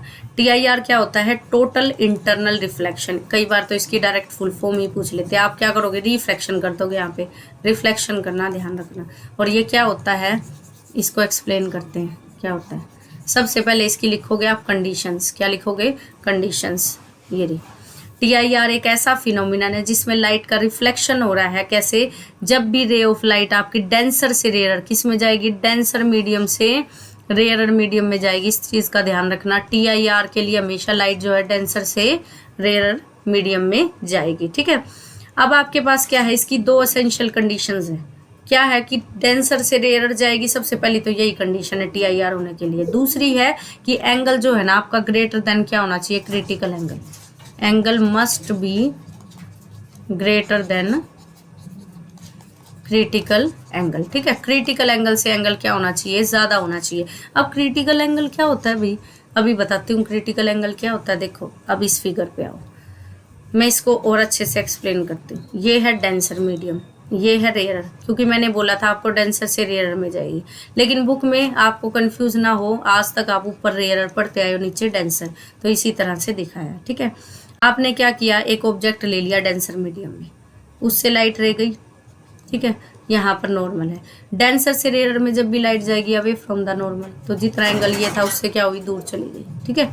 अब आपने क्या किया, इस एंगल को अगर मैं कहती हूँ ये एंगल 30 डिग्री था, अब मैं इस एंगल को और बढ़ा देती हूँ, मैंने इसको 60 डिग्री कर दिया, तो अब ये एंगल और चौड़ा हो गया, ये एंगल और हो गया, बढ़ गया, तो ये जितना अवे इससे हुआ था वो और अवे हो जाएगी, ठीक है, और दूर चली गई इससे। फिर मैंने ये और बढ़ा के, जैसे ये 60 मान लिया था, वो और बढ़ा के मैंने 90 70 80 कर दिया, 90 मत करना। अब ये देखो आपके पास 70 80 जितना भी एंगल है वो बढ़ा दिया, तो एक टाइम ऐसा आएगा दूर जाती जाती ना ये लाइट रे वापस इसी मीडियम में आ जाएगी, इसी पे, मतलब मीडियम में आने से पहले इस स्ट्रेट लाइन पे चली जाएगी, इसी इंटरफेस पे, ये इसी लाइन पे आ जाएगी, जो अवे जाती जाती, देखो यहाँ से अवे गई, फिर जो और अवे चली गई, अवे जाती जाती एक बार इस लाइन पे आ जाएगी। तो जिस टाइम पे ये इस लाइन पे आएगी ना, इस एंगल ऑफ इंसिडेंस को आप क्या बोलते हो, जितना एंगल आपने ये डाला था ना 80 degree, that is called your critical angle, और ये पक्का पूछा जाएगा पेपर में, ठीक है। क्रिटिकल एंगल क्या होता है, वो ये होता है। अब उसके बाद आप क्या करो, फिर और आप डाल रहे हो भाई, आप क्रिटिकल एंगल से भी बढ़ा रहे हो। अब मैंने कहा कि क्रिटिकल एंगल सपोज इसका 80 डिग्री था, मैं तो कह रही हूँ मैं तो 120 से डालूंगी। अब अगर आप 120 से रे को डालोगे तो क्या होगा, 120 से डालोगे तो ये और दूर आती आती वापस से इसी मीडियम में आ जाएगी, क्योंकि देखो ये लाइन थी, इससे ऐसे दूर जाती जाती इस लाइन पे भी आ गई। अब क्या करेगी, दूर जाएगी, तो इससे तो दूर जा रही है, तो ये वापस इसी मीडियम में आ जाएगी। तो जिस टाइम पे ये वापस इसी मीडियम में आ गई, तो अंदर ही अंदर रिफ्लेक्शन हो रहा है, that is called total internal reflection, यानी कि angle must be greater than critical angle. अगर क्रिटिकल एंगल पे होगी तो इस लाइन पे ही रहेगी, उससे ज़्यादा डालते ही आपके पास क्या हो जाएगा, सेम उसी मीडियम में वापस से आ जाएगी, that is called your critical angle, ठीक है। ये मैंने आपको अच्छे से एक्सप्लेन कर दिया। 3 एंगल तो कम से कम बना देना, एक क्रिटिकल वाला, एक उससे कम वाला, एक उससे ज़्यादा, जिस पे TIR हो गया है, ठीक है। तो ये कंडीशन दोनों समझ में आई, क्रिटिकल एंगल समझ में आया। इसका रिलेशन भी आपको लिखना है स्नेल्स लॉ, फिर से स्नेल्स लॉ आ गया। अब कैसे लगाओगे, मैंने आपको बताया था, यहाँ से लगाना शुरू करो। इसका रिफ्रैक्टिव इंडेक्स म्यू भी मान लेते हैं, इसका रिफ्रैक्टिव इंडेक्स म्यू ए मान लेते हैं, ठीक है। तो ये कैसे आएगा, म्यू बी इंटू में साइन, आप क्या डाल रहे हो यहाँ पे, angle I is equal to ऊपर म्यू ए साइन आर, ठीक है। आई कितना डाल रहे हो यहाँ पे, अगर मैं आई को क्रिटिकल एंगल डाल देती हूँ तो ये साइन सी हो जाएगा, और ये हो गया mu B is equal to mu A sine R. जब अगर ये क्रिटिकल एंगल है तो साइन कितना, ये 90 होता है, अभी बताया आर को, तो साइन 90 क्या होता है 1। यहाँ से आपको पता लगा क्या, mu B sine C is equal to mu A, ये आ गया, ठीक है। ये देखो नेक्स्ट पेज पे, तो यहाँ से साइन सी की वैल्यू कितनी आ गई, ये आ गई, ठीक है। Sine C 1 by sine C is equal to this, clear. ये यहाँ पे मैं लिख भी देती हूँ क्या, म्यू बी डिवाइडेड बाई, ये आपके पास आएगा साइन सी निकालना है तो mu A divided by mu B, ठीक है। ये देखो साइन सी हो गया, sine C is equal to mu A divided by mu B, और इसको क्या लिख सकती हूँ, नीचे जो है आपके पास ये आएगा बी और ऊपर क्या आएगा म्यू ए, ठीक है। क्लियर, आपकी मर्जी 1 बाई साइन सी लिखो या साइन सी। अब यहाँ पर ये पूछ सकते हैं क्या साइन जो क्रिटिकल एंगल है वो रिफ्रैक्टिव इंडेक्स पर डिपेंड करता है, तो बिल्कुल करता है भाई, अलग अलग कलर का पूछा जा सकता है। तो रिफ्रैक्ट, ये 1 मार्क्स का क्वेश्चन यहाँ से तैयार करो, critical angle depends on refractive index, ठीक है। कैसे, अगर आपको 60 डिग्री दे दे, साइन 60 करके वैल्यू पुट करके रिफ्रैक्टिव इंडेक्स निकाल लेना, अगर न्यूमेरिकल आ जाए तो इसको याद रख लेना, ठीक है। ये याद ना रहे तो जो मैंने याद करवाया अभी, साइन से कितना निकाला हमने, म्यू ए डिवाइडेड बाई में म्यू बी, सेम ही बात है, इसको म्यू बी इंटू में ए भी कर सकते, म्यू ए इंटू में बी कर सकते हो, ठीक है। ये ऐसे भी याद कर लो, उल्टा लिख दो चाहे कैसे भी लिख दो, आपके ऊपर डिपेंड है। तो ये इसमें कुछ नहीं छोड़ना भाई, ये एक भी चीज़ नहीं छोड़नी, 3 नंबर का क्वेश्चन है ये। अब आ जाओ इसकी एप्लीकेशंस पे। ये रिफ्रैक्टिव इंडेक्स पर डिपेंड करता है, अभी बताया 1 मार्क्स का, ठीक है। और कैसे डिपेंड करता है, जितना एंगल दे रखा है उसका साइन निकाल दो, रिफ्रैक्टिव इंडेक्स आ जाएगा। अब देखो इसकी एप्लीकेशन भाई, एक तो डायमंड चमकता है। डायमंड क्यों चमकता है? ये डायमंड है, कैसे चमकता है? लाइट आपने डाल दी अंदर ही अंदर ऐसे रिफ्लेक्ट होती रहती है, टकराती रहती है डायमंड के अंदर। कैसे होता है इसमें जो है TIR? क्योंकि डायमंड है, डायमंड का रिफ्रैक्टिव इंडेक्स होता है 2.42। कितना होता है? 2.42 डायमंड का रिफ्रैक्टिव इंडेक्स होता है, जिससे क्रिटिकल एंगल बन जाता है इतना। कैसे निकालोगे क्रिटिकल इंडेक्स? अभी पता है, क्रिटिकल एंगल निकालने का 1/sin c कर दो, तो जितना एंगल दे रखा है उससे क्या निकाल लोगे आप? Refractive index. ठीक है, ये जो है आपके पास पूछा जा सकता है 1 मार्क्स में, बस इतना है कि कौन सा फिनोमिनल लग रहा है। अब मिराज है, ये थोड़ा इंपॉर्टेंट है, लेकिन ये भी कम ही पूछा जाता है। ज्यादातर जो है आपके पास ऑप्टिकल फाइबर को ये प्रेफरेंस देते हैं, ऑप्टिकल फाइबर ज्यादा पूछते हैं। ठीक है, लेकिन मिराज भी आपको आना चाहिए। तो मिराज क्या है? मिराज एक TIR, सबसे पहले 1 नंबर पक्का करना, this is due to TIR। क्या लिखोगे? This is due to TIR, 1 number पक्का है। उसके बाद लिखना है यहाँ पर एक्सप्लेनेशन बना के हेडिंग। ठीक है, सारों में। तो TIR में क्या होता है? यहाँ पे TIR की वजह से, जैसे ही आपके गर्मी के दिन होते हैं, तो राजस्थान वाले एरिया में आपने देखा होगा क्या, जैसे ये फिगर है, यहाँ पर ये पेड़ है, तो इसकी जो है ना नीचे ऐसी इमेज बन जाती है जैसे पानी में बनी हुई है। तो वो कैसे बनती है? देखो, जैसे जैसे आप ऊपर जाते हो ना, रेगिस्तान के दिनों में नीचे तो रेयर मीडियम होता है, और जैसे जैसे ऊपर जाते हो ऊपर थोड़ी ठंडी हवा आती है, डेंसर होता है। ठीक है, तो जैसे ये पेड़ था, इस पेड़ से ऐसे रे आई कोई भी, तो यहाँ पर ऐसे लेयर्स की फॉर्म में आपके पास है, ऐसे लेयर्स बनी हुई है। ठीक है, यहाँ पर कोई भी आपके पास क्या है? ये पेड़ बना हुआ है, तो यहाँ से जो भी रे आई, अब ये रे, ये डेंसर है, नीचे वाला रेयर है। फिर इसके कंपैरेटिव में, क्योंकि नीचे वाली रे हल्की होगी, तो जो उससे ऊपर वाली होगी वो इसके लिए डेंसर बनेगी, लेकिन उससे ऊपर वाली होगी वो उससे भी डेंसर हो जाएगी, उसके लिए ये रेयर है। तो ऐसे ऐसे करते करते डेंसर से रेयर में अवे फ्रॉम द नॉर्मल जाती रहती है रे। अवे फ्रॉम द नॉर्मल जाते जाते जो है आपके पास, अगर आप यहाँ पर हो तो आई को लगता है कि ये स्ट्रेट लाइन में आई है, तो स्ट्रेट लाइन में आई है। यहाँ पे कोई ग्राउंड पे खड़ा हुआ आदमी, यहाँ कहीं ग्राउंड पे जो है एक एंगल क्रिटिकल पूरा होते ही जो है वापस रिफ्लेक्ट हो जाती है, और जहाँ यहाँ पर कोई पर्सन जो है खड़ा है वो देख रहा है, तो उसको लगता है कि ये रे कहाँ से आई है? स्ट्रेट लाइन से। तो यूं की उल्टी इमेज बन जाती है इसकी। ठीक है, क्योंकि एक टाइम पे ऐसा एंगल आ जाता है जिससे वो क्या हो जाती है? TIR को फॉलो करता है। ठीक है, ये इंपॉर्टेंट है भाई, ये फिगर आप याद रखना। और ये ध्यान रखना, नीचे वाली लेयर मीडियम होता है तो ऊपर डेंसर होता है, लेकिन बहुत सारी लेयर हैं, तो जब जैसे जैसे ऊपर जाओगे, तो अगर ये लेयर है ये डेंसर है, ठीक है, लेकिन उससे ऊपर वाली लेयर में वो उससे भी डेंसर हो जाएगी, तो उसके लिए ये लेयर बन जाएगी। ठीक है, तो इस तरह से अवे फ्रॉम द नॉर्मल जाते जाते TIR की कंडीशन को फुलफिल करता है। बस आपको इतना ही लिखना, और उसके बाद जो है वो क्या बना देती है आपके पास? आई जो भी यहाँ पर पर्सन खड़ा, उसे लगता है कि वो लाइट तो हमेशा स्ट्रेट लाइन में ट्रेवल करती है, तो इसका मतलब लाइट सीधी आई होगी कहीं से, तो इमेज यहाँ कहीं दिखती है उसको। ठीक है, प्रिज्म का आपसे नहीं पूछा जाता, इसको नहीं करना है। ठीक है, नेक्स्ट ऑप्टिकल फाइबर भाई बहुत इंपॉर्टेंट है। देखो ये पूछा गया 2016 में, 2019 में। सबसे पहले तो इसका डायग्राम बना लेना इस तरह का, कि ये आपने लाइट डाली है, इस पर लाइट डालते ही अंदर क्या हो रही है? इस तरह से रिफ्लेक्ट हो रही है, ऐसे अंदर ही अंदर टकरा के वापस जा रही है, ऐसे एरो डाल देना। ठीक है, और एक इसमें ये चीज़ ध्यान रखनी है कि ये जो बाहर होता है इसका रिफ्रैक्टिव इंडेक्स 1.5 होता है, इनर जो होता है इसका रिफ्रैक्टिव इंडेक्स होता है 1.7। अंदर वाले का जो होता है वो क्या होता है? ज़्यादा, तो ये डेंसर होता है, ये रेयर मीडियम होता है, और उसके बाद यहाँ पर TIR होता है अंदर ही अंदर, बस। ठीक है, ये देखो यहाँ पर पूरा इसने एक्सप्लेन भी कर रखा है, और इनको कहाँ यूज़ करते हैं ऑप्टिकल फाइबर को भी, तो ये थोड़ा सा आप पढ़ सकते हो इसको, कि लिखने को आपको मटेरियल मिल जाए। वही क्रिटिकल एंगल की कंडीशन फुलफिल होगी, फुलफिल होते ही आपके पास क्या होगा?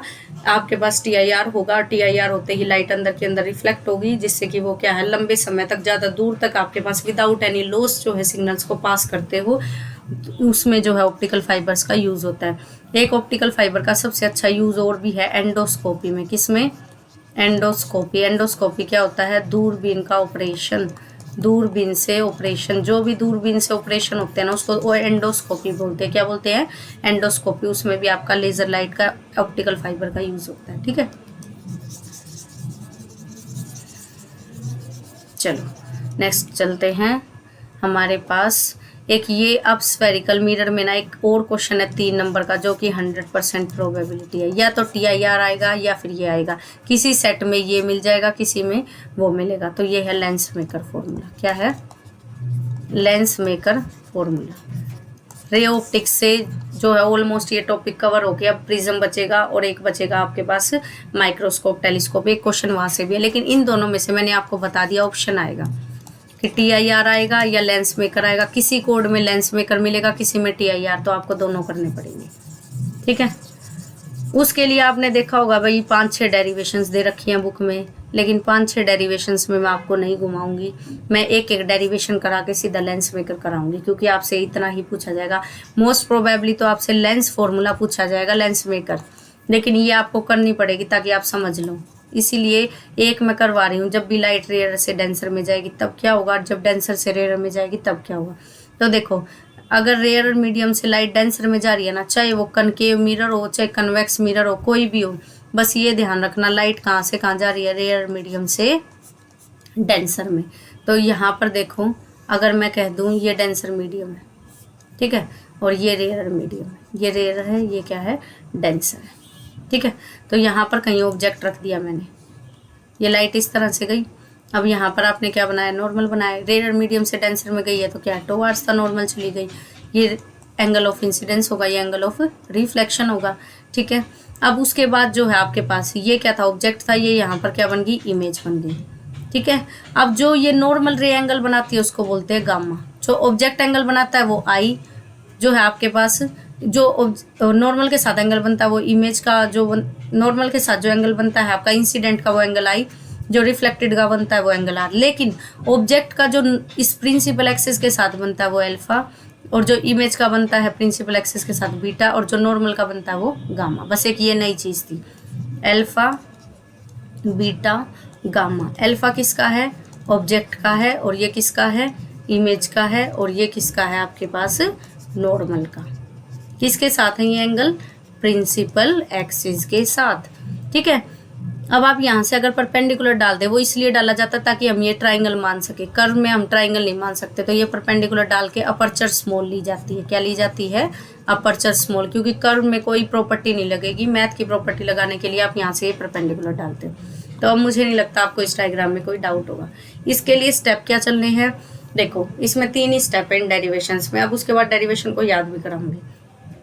स्टेप क्या है, सबसे पहला स्टेप ये है कि जो एंगल ऑफ इंसिडेंस है ना आपके पास वो निकाल लो, और रिफ्लेक्शन एंगल निकाल लो। उसके बाद स्नेल्स लॉ लगा दो, स्नेल्स लॉ लगाते ही साइन कन्वेंशन लगा दो। इसके अलावा आपको कुछ नहीं करना। क्या स्टेप है इसके, स्टेप मैं आपको लिखा देती हूँ पहले। देखो स्टेप्स हैं। स्टेप नंबर 1 क्या करना है, सबसे पहले आई निकालो और आर निकालो, ठीक है। उसके बाद क्या लगा दो, स्नेल्स लॉ। इसमें भी आपको डाउट नहीं रहेगा क्योंकि मैंने आपको सिखा दिया। साइन आई ऊपर आएगा, आर आएगा, म्यू 2 आएगा, म्यू 1 आएगा। उसके बाद आपको मैंने एक और चीज़ बताई है, क्या लगाना है, साइन कन्वेंशन। साइन कन्वेंशन का मतलब यू वी आर जो भी है उनको वैल्यूज को पुट कर दो, ठीक है। तो let us start.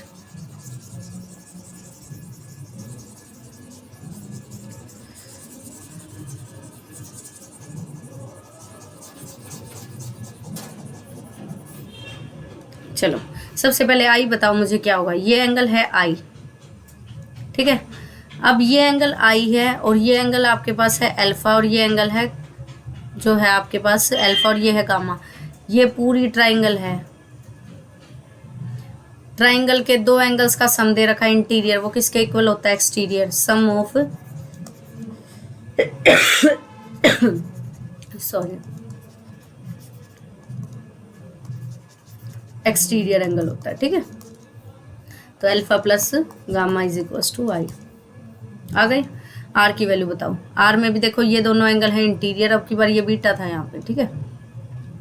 Are plus beta is equal to gamma, लेकिन आपको आर चाहिए तो आर क्या आ गया, गामा माइनस बीटा। हो गया। स्नेल्स लॉ लगाओ। स्नेल्स लॉ कैसे लगेगा, यहाँ पर रिफ्रैक्टिव इंडेक्स म्यू 1 इसका म्यू 2 म्यू 1 के साथ साइन कौन सा है, आई। म्यू 2 के साथ साइन कौन सा है, आर। अब यहाँ से sine I by sine R कितना हो गया, म्यू 2 बाय म्यू 1। अभी बताया पर्चर बहुत स्मॉल लेनी है तो एंगल भी स्मॉल बनेंगे। इसको sine I approximately equal to I मान लो, इसको आर। क्रॉस मल्टीप्लाई, आर इधर आ गया, आई इधर आ गया। आ गया। आई की वैल्यू यहाँ पुट कर दो, आर की यहाँ पुट कर दो। नेक्स्ट में कर दिया, या पुट कर दिया। अब अल्फा की वैल्यू निकाल लो, गामा की निकाल लो, बीटा की निकाल लो, बस साइन कन्वेंशन यूज कर दो। अल्फा बीटा गामा की वैल्यू कैसे निकलेंगी बताओ मुझे। अल्फा निकालना है भाई, ये एंगल मुझे चाहिए। ये एंगल क्या होगा, ये परपेंडिकुलर बाय बेस। या तो tan थीटा निकालते हैं, या फिर आप ये कह सकते हो एंगल जो होता है वो क्या होता है, आर्क अपॉन रेडियस। तो ये आर्क या ये बात सेम ही है परपेंडिकुलर की। तो AM बाई OM हो गया, ये AM बाई OM हो गया, दूसरा AM बाई MC, और ये हो गया, ठीक है। ए एम से ए एम क्या हो गया, थ्रो आउट, कैंसिल। कैंसिल होते ही अब ए एम देखो आपके पास, ए एम तो हम नहीं ले सकते अब इसमें, क्यों, क्योंकि मुझे अगर साइन कन्वेंशन लेना है तो सारे डिस्टेंस मैंने आपको बताया था पोल से मेजर होंगे, ये पोल है तो अब पोल से मेजर होंगे, तो अब वापस से ए एम को जो मैं ए पी मान लूंगी, क्या मान लूंगी, ए पी। ठीक है, ए एम को जो है ए पी मान लो, या एम ओ जो दे रखा था वो जहां जहां ए था ना वहां एम कर दो। ठीक है, जहां जहां ए था वहां पर क्या कर दो, एम इज क्लोज टू, जहां जहां ए वो था ना एम, वहां क्या कर दो, पी कर दो, बाकी सेम रखो। ठीक है, एम की जगह क्या कर दो, पी कर दो। ये करते ही फिर आपके पास अब साइन कन्वेंशन लगा दो।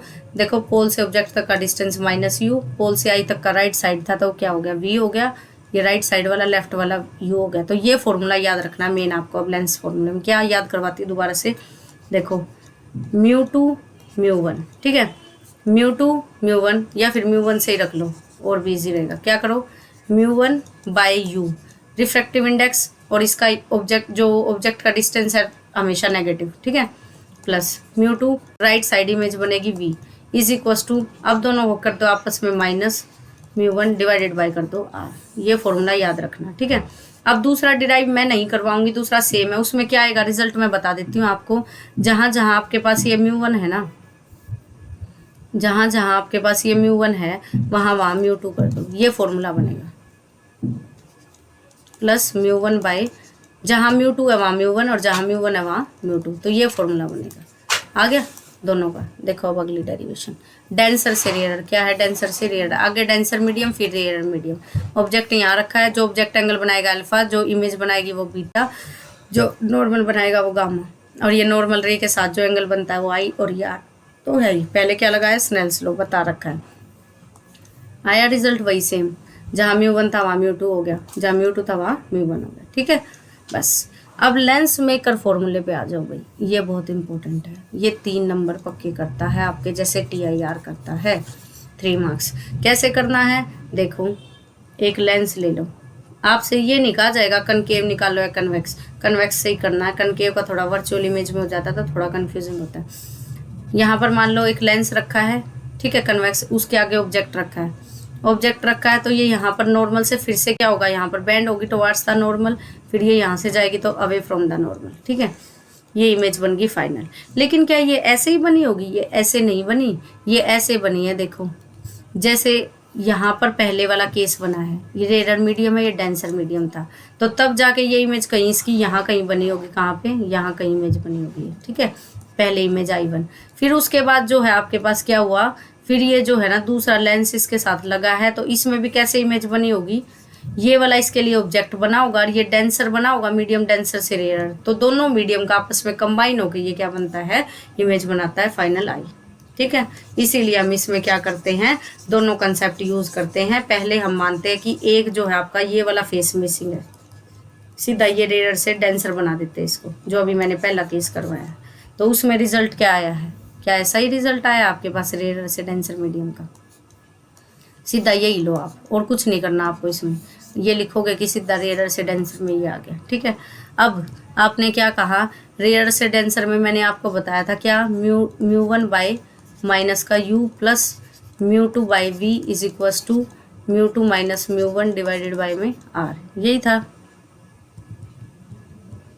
एक बार चेक कर लेते हैं इसको, mu two minus mu one by R. ठीक है, ठीक है, अब ये देखो ये था, लेकिन अब यहाँ पर इसके जो फिगर है ना इसके अकॉर्डिंग चेंज करो। देखो ऑब्जेक्ट आपके पास रिफ्रैक्टिव इंडेक्स सेम है, सब कुछ सेम है, कोई दिक्कत नहीं है, म्यू वन है म्यू टू है, लेकिन ऑब्जेक्ट कहाँ रखा है, यू पे रखा है, बिल्कुल सही बात है, पहले शुरू में यू पे, इमेज पहले शुरू में जब ये नहीं था तो पहले इमेज कहाँ बनी है, I1 पे बनी है, तो वी की वैल्यू क्या हो जाएगी, I1। ठीक है, और जो आपके पास है यहाँ पर R है, R भी क्या हो जाएगा, R1, तो ये इस तरह से मॉडिफाई होगी। आगे समझ में। अब सेकंड इक्वेशन है, सेकंड इक्वेशन मैंने बोला है क्या होगा, सेकंड में ये वाला जो इमेज बनी है ये इसके लिए क्या बन जाएगी, ऑब्जेक्ट बनेगी। अब की बार ये वाला हिस्सा मत मानो इधर वाला, और ये ऐसे होगा फिर, क्योंकि इधर तो डेंसर मीडियम है, तो डेंसर से रेयर का फॉर्मूला लगाओ। डेंसर से रेयर पहले लिखना, म्यू वन की जगह म्यू टू आ जाएगा, यहाँ पर जो है आपके पास क्या हो जाएगा, म्यू वन, यहाँ पर v is equals to mu one minus mu two by में r, ये था। लेकिन यहाँ पर u का काम, अब की बार ऑब्जेक्ट कौन बना है, ऑब्जेक्ट आपके पास क्या है, I1 मत लिखो, इसको V1 डिस्टेंस लिख रहे हो ना, तो V1 लिखो, ऑब्जेक्ट बना है ये, इसकी इमेज फाइनल कहाँ बनी है, इमेज वी पे ही बनी है, तो ये सही है। अब यहाँ पर जो रेडियस है वो क्या हो जाएगी R2, ठीक है। तो वो ये देखो ये बन गया फॉर्मूला आ गया। दोनों को अब क्या कर दो ऐड, लेफ्ट हैंड में लेफ्ट हैंड को ऐड कर दो, ये वाली चीज़ कट जाएगी, u वाली और v वाली बच जाएगी, ठीक है। लेफ्ट हैंड में लेफ्ट हैंड को काट दो तो ये वाली चीज़ आ गई। दोनों में से कॉमन ले लिया, कॉमन लेने के बाद अब आपके पास यहाँ से म्यू वन है, तो ये म्यू1 अगर मैं यहाँ से भी कॉमन ले लूँ तो आपके पास क्या हो जाएगा, म्यू1 से म्यू1 कट जाएगा, 1/v माइनस 1/u। और ये लेंस फॉर्मूले से अभी बताया था किसके इक्वल होता है, 1/f के होता है, ठीक है। लेंस फॉर्मूले में वैसे आपके पास लेंस फॉर्मूला मैंने डिराइव नहीं करवाया है, लेंस फॉर्मूला ये रहा भी डिराइव करवाती हूँ, याद रखना 1/v minus 1/u is equal to 1/f होता है। और मिरर में क्या होता है, 1/v plus 1/u is equal to 1/f होता है। ये डिफरेंस है मिरर में और लेंस में, कंफ्यूज मत होना, ठीक है। तो ये फॉर्मूला बन गया। अब ये 1/f के इक्वल और is equal to mu minus में 1, इसको मैं म्यू भी लिख सकती हूँ क्योंकि 2 का रिफ्रैक्टिव इंडेक्स अगर एक को एयर ले रही हूँ तो मैं, तो ये आ जाएगा म्यू माइनस 1 इंटू में दिस। ये इन्फिनिटी वगैरह करने की कोई जरूरत नहीं है, इसको सीधा ये लिखो इसके बाद, क्लियर। लेंस फॉर्मूला देखो, लेंस फॉर्मूले में क्या है, वही 6 केस है, एक केस ले लो, ये लेंस मान लिया, यहाँ पर ऑब्जेक्ट रख दिया, तो यही फिर से मैंने अभी बताया था पैरेलल डालोगे तो कहाँ से जाएगी, ये फोकस है क्योंकि लेंस है, लेंस दोनों तरफ से है तो आपकी बार राइट साइड में जाएंगी, सेंटर में है तो यहाँ पर चलेगी। फिर से आप एक क्या ले लो, सेंटर के साथ ट्राइंगल ले लो, एक इसकी एक इमेज की ले ली ट्राइंगल्स, दोनों का रेशियो कर दो। अब दूसरी किसके साथ ले लो, फोकस के साथ। फोकस के साथ कौन सी ट्राइंगल बनेगी, इमेज की तो ये सीधी बन गई, लेकिन ऑब्जेक्ट की तो देखो ये ऑब्जेक्ट था तो ये इसी के तो इक्वल है। अगर ये मैं मान लूँ CD, AB और CD इक्वल है तो ये ऑब्जेक्ट के साथ भी बन गई। दोनों का लेफ्ट हैंड साइड इक्वल कर दो, फिर लगाओ साइन कन्वेंशन और फिर किससे डिवाइड कर दो लास्ट में, UVF से, ठीक है, वही मिरर फॉर्मूले की तरह। तो ये करना है, ये आपके पास कंप्लीट करता है रे ऑप्टिक्स का, जो आपके पास कितने मार्क्स कवर करेगा यहाँ तक, सिर्फ 4 से 5 नंबर, लेकिन पक्के होंगे किससे, या तो TIR ले या लेंस फॉर्मूला, और 1-2 नंबर में आपसे कोई भी question mirror formula lens formula पूछ सकता है, क्योंकि कोड के अकॉर्डिंग आएंगे तो कहीं पे ये क्वेश्चन डालेंगे कहीं पे ये, तो इसलिए मैं ये नहीं कहूँगी इसको छोड़ दो, जो मैं करवा रही हूँ वो आपको करना पड़ेगा। ये वाला न्यूमेरिकल भाई, ये न्यूमेरिकल तो यूँ मान लो इसका फेवरेट न्यूमेरिकल है बोर्ड एग्जाम का। देखो कैसे सोल्व करते हैं इसको, ये 3 दे दिए, ठीक है। आपसे ये पूछ लेंगे फाइनल इमेज कहाँ बनेगी, लेंस दिए हैं तो हमेशा लेंस फॉर्मूला लगेगा। आप क्या करो, सबसे पहले भूल जाओ बाकियों को, पहले को लो, U पता है, F पता है, V कैसे निकालोगे, लेंस फॉर्मूले से निकाल लिया, V आ गया। अब क्या करो, अब अपना दिमाग लगाओ, जो है आपके पास V आ गया पहला, जो पहले की इमेज आई है ना वो दूसरे का ऑब्जेक्ट बनेगी, इस चीज़ को ध्यान रखना। तो पहले का V कितना आया 15, तो दूसरी बार जब फॉर्मूला लगाओगे ना इसमें ये क्या बन जाएगा, इसका ऑब्जेक्ट बन जाएगा। तो U2 हो गया ये आपकी बात, ठीक है, U2 हो गया यहाँ पे। ये V जो है 15 था, ये यहाँ पर कितने डिस्टेंस पे रखा, सेकंड 5 पे रखा, तो 15 में से 5 को माइनस कर दो जब आएगा 10, तो यही हो गया ऑब्जेक्ट डिस्टेंस। V2 निकालना है, F आपको पता है, फिर से लगा दो। अब तीसरे में देखो V2 आ गया इनफाइनाइट, तीसरे में फिर से U3 जो तीसरा आएगा वो क्या बनेगा, ये इसका V बनेगा, लेकिन उसमें से 10 माइनस करना होगा। इन्फिनिटी में से 10 माइनस करो कोई फर्क नहीं पड़ता, इसलिए इन्फिनिटी लो, और F आपको पता है तो फाइनल भी निकालना है। बस ये ध्यान रखना, जो इसका V आता जाएगा ना पहले स्टेप का, उसमें से दूसरे का निकालने के लिए दूसरे का वो U बनेगा, लेकिन U भी जब बनेगा जब जितना डिस्टेंस इन दोनों के बीच में उसको माइनस करके वो U बनता चलेगा, और बाकी आपको गिवन नहीं है, ठीक है। ये जरूर आएगा, इसके 1-2 क्वेश्चन है वो मैं दिखा भी दूंगी। अब लास्ट है जो आपके पास रे ऑप्टिक्स में कवर करेगा लेंस माइक्रोस्कोप से पहले, वो है प्रिज्म। प्रिज्म में एक ही डेरिवेशन है भाई, गिनी चुनी। कैसे देखो, एक आपने ट्राइंगल ले लिया, ठीक है, इंसिडेंट कर दिया रे को, ये क्या होगा, टुवर्ड्स द नॉर्मल, यहाँ से क्या जाएगी, अवे फ्रॉम द नॉर्मल। लेकिन ये जो डेविएशन हो रही है, ये आपके पास इंसिडेंट रे अगर आपने ये डाली थी, ये नॉर्मल थी, तो ये डेविएशन हुई, इनको आगे एक्सटेंड कर दो तो एक और एंगल बना लेते। ये I1 था, ये R1 था, ये R2 हो गया, और इसको E मान लिया मैंने फाइनल एंगल को, ठीक है। आप चाहो तो इसे I2 ले सकते हो, इसे I1 ले सकते हो, आपकी मर्जी। प्रदीप की बुक में I1 I2 है, लेकिन ये इजी था, इजी लगा तो मुझे यहाँ पर मैंने कर दिया। अब ये देखो, इसको अगर मैं ज्वाइन करती हूँ ना तो ये एक ट्राइंगल बन जाती है, APOQ वो क्वाड्रिलेटरल। और आपको पता है क्वाड्रिलेटरल के अपोजिट एंगल्स का सम हमेशा 180 डिग्री होता है, नहीं पता तो याद रखना। अब यहाँ पर जो है ये ट्राइंगल देखो, OPQ में चल पड़ो, OPQ में आपको ये पता लग रहा है ये R1 है, ये R2 है, तो R1 प्लस R2 ये एंगल 180 डिग्री होगा, बिल्कुल होगा भाई। और दूसरे जो ट्राइंगल बन रही है वो DPQ बन रही है, तो ये R1 था, ये पूरा I था, तो ये क्या हो जाएगा, I माइनस R1 हो जाएगा, आई माइनस आर वन। इसमें ये क्या हो जाएगा, आई माइनस, अगर बुक के अकॉर्डिंग चले तो इसको आई वन मान लेते हैं, इसको आई टू मान लेते हैं, ठीक है, इसको आई टू ही मानो। ये आई वन हो गया, फिर यहाँ पर ये हो गया आई टू, इसको इधर लिख दिया, ये R one plus R two हो गया। अब ये R one plus R two, देखो ये जो दोनों एंगल्स का सम है R one plus R two, ये किसके इक्वल होगा भैया, ये आपके पास एंगल ऑफ प्रिज्म के इक्वल होगा, ठीक है। कैसे, इन दोनों को देखो ऐड करके, इन दोनों को ऐड करोगे 180 से 180 कैंसिल, ओ से ओ कैंसिल, तो ए की वैल्यू जो है R one plus R two आ गई। अब यहाँ पर आ गया I one plus I two, और ये इसकी वैल्यू मैंने पुट कर दी ए, तो ये हो गया I one plus I two A plus delta. Delta क्या होता है, एंगल ऑफ डेविएशन। ये आ गया आपके पास रिजल्ट, ठीक है। याद रखना, छोटी सी डेरिवेशन बनवा दी मैंने इसको, ठीक है, छोटा सा बना दिया, बस ये स्टेप याद रखना, लिख तो आप खुद भी लोगे कि रे को इंसिडेंट किया इस तरह से, ठीक है। ये रहा, ये मैंने आपको बता दिया अभी। अगर आपके पास प्रिज्म फॉर्मूला पूछ ले तो उसमें क्या करना, आई वन आई टू को क्या कर दो, आई कर दो, और स्नेल्स लॉ लगा दो। स्नेल्स लॉ कैसे लगेगा भाई, यहाँ पर म्यू वन है तो mu one sine I one is equal to mu two sine R one, इधर आके आर वन हो गया। म्यू वन एयर है तो इसको ले लिया one, sine I one is equal to mu two को म्यू मान लो, जब एयर में एक वन ले लेते तो और is equal to sine R one, तो sine I one by sine R one is equal to mu हो गया। ये देखो sine I one divided by sine R one is equal to mu, दूसरे फेस पे लगाओगे तो यहाँ आर टू आ जाएगा, अंदर जो है म्यू आएगा क्योंकि रिफ्रैक्टिव इंडेक्स वाला है, बाहर वाले पे वन आ जाएगा, एयर के लिए इसने वन ले लिया। आर वन आर टू को क्या कर दो, आर कर दो, तो ये वाले फॉर्मूले में जब आप पुट करोगे यहाँ से, ए की वैल्यू अभी बताई थी आर प्लस आर हो रही थी तो 2r हो गई, और यहाँ से आर की वैल्यू ए बाई टू आ गई, और यहाँ से अगर आर की वैल्यू ए बाई टू आ गई तो मिनिमम डेविएशन या फिर प्रिज्म फॉर्मूला जो निकालना है उसको यहाँ पर पुट करूँगी मैं। आई वन आई टू को 2i हो गया, ये 2i माइनस ए हो गया, डेल्टा एम हो गया।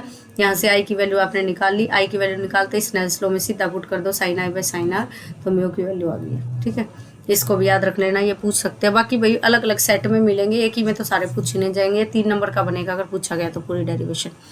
ये कुछ नहीं पूछा जाएगा, सिर्फ ध्यान रखो डिस्पर्शन ऑफ लाइट क्या होता है, लाइट का 7 कलर्स में स्प्लिट हो जाना। कोशी फॉर्मूला 1 मार्क्स में पूछा जा सकता है। रिफ्रैक्टिव इंडेक्स और वेवलेंथ में रिलेशन क्या, इन्वर्सली प्रोपोर्शनल है, याद रखना।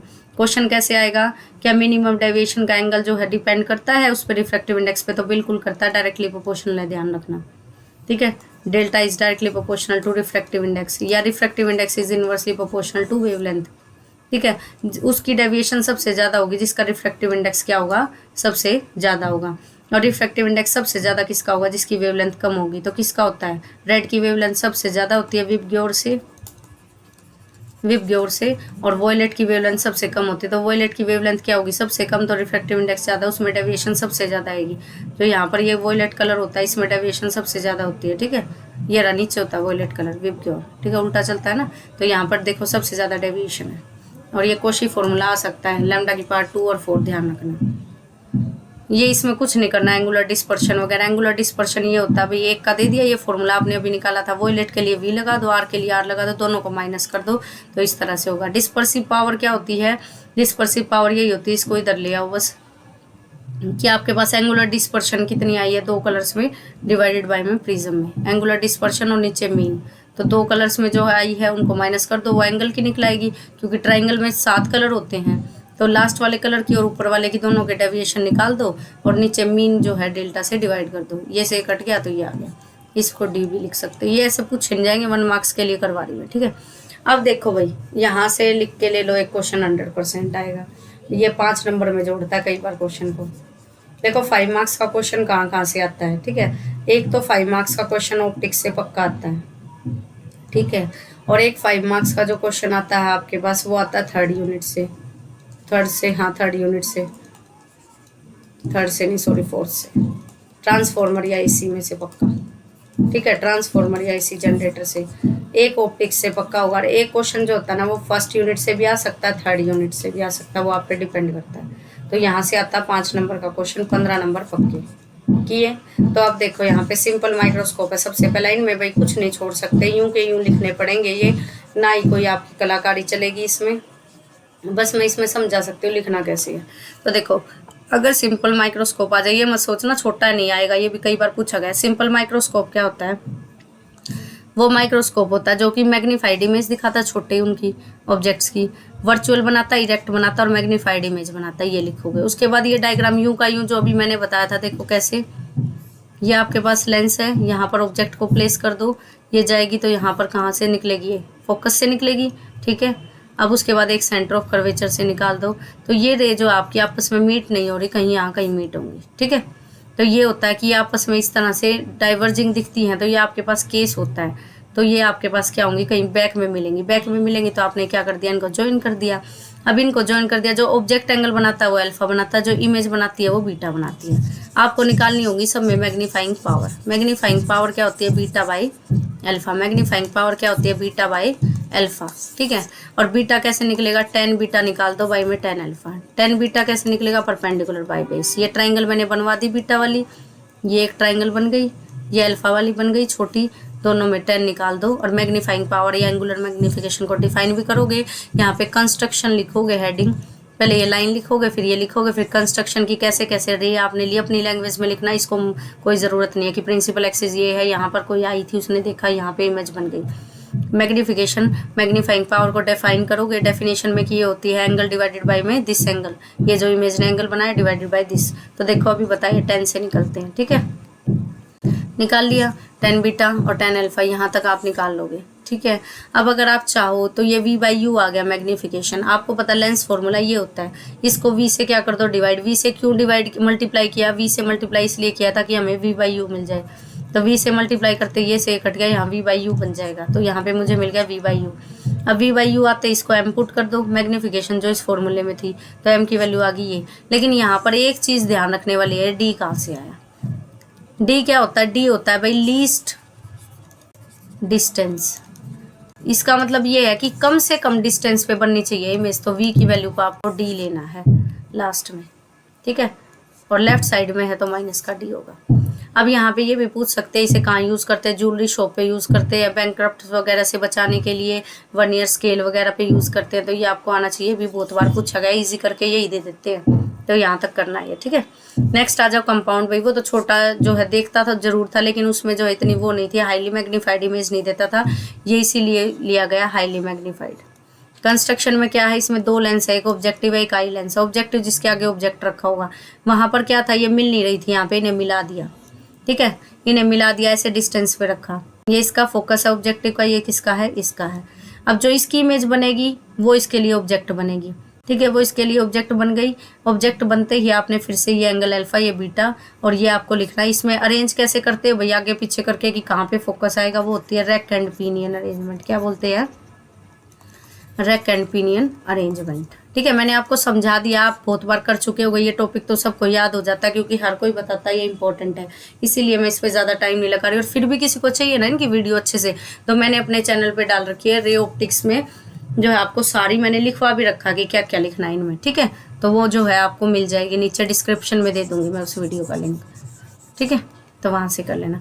ये आई लेंस का फोकस है, ये है, और ये यहाँ पर मीट गई, वो जो मीट करेंगे, और ये डी डिस्टेंस पे, ठीक है। मैग्नीफाइंग पावर फिर से 10 बीटा बाई अल्फा निकाल के, आई पीस की अलग आएगी, इसकी अलग आएगी, तो मल्टीप्लाई, फिर लास्ट में आई पीस की, तो अभी जो उसमें निकाली थी वो आई पीस की थी, क्योंकि और कोई लेंस ही नहीं था, तो आई जिससे देख रहे थे वो रख दो। और उसके बाद इसको सीधा v बाई यू जो मैग्नीफिकेशन का फॉर्मूला होता है, यहाँ तक तो आपको करना ही है, ये डेरिवेशन यहीं पे ख़त्म कर देना।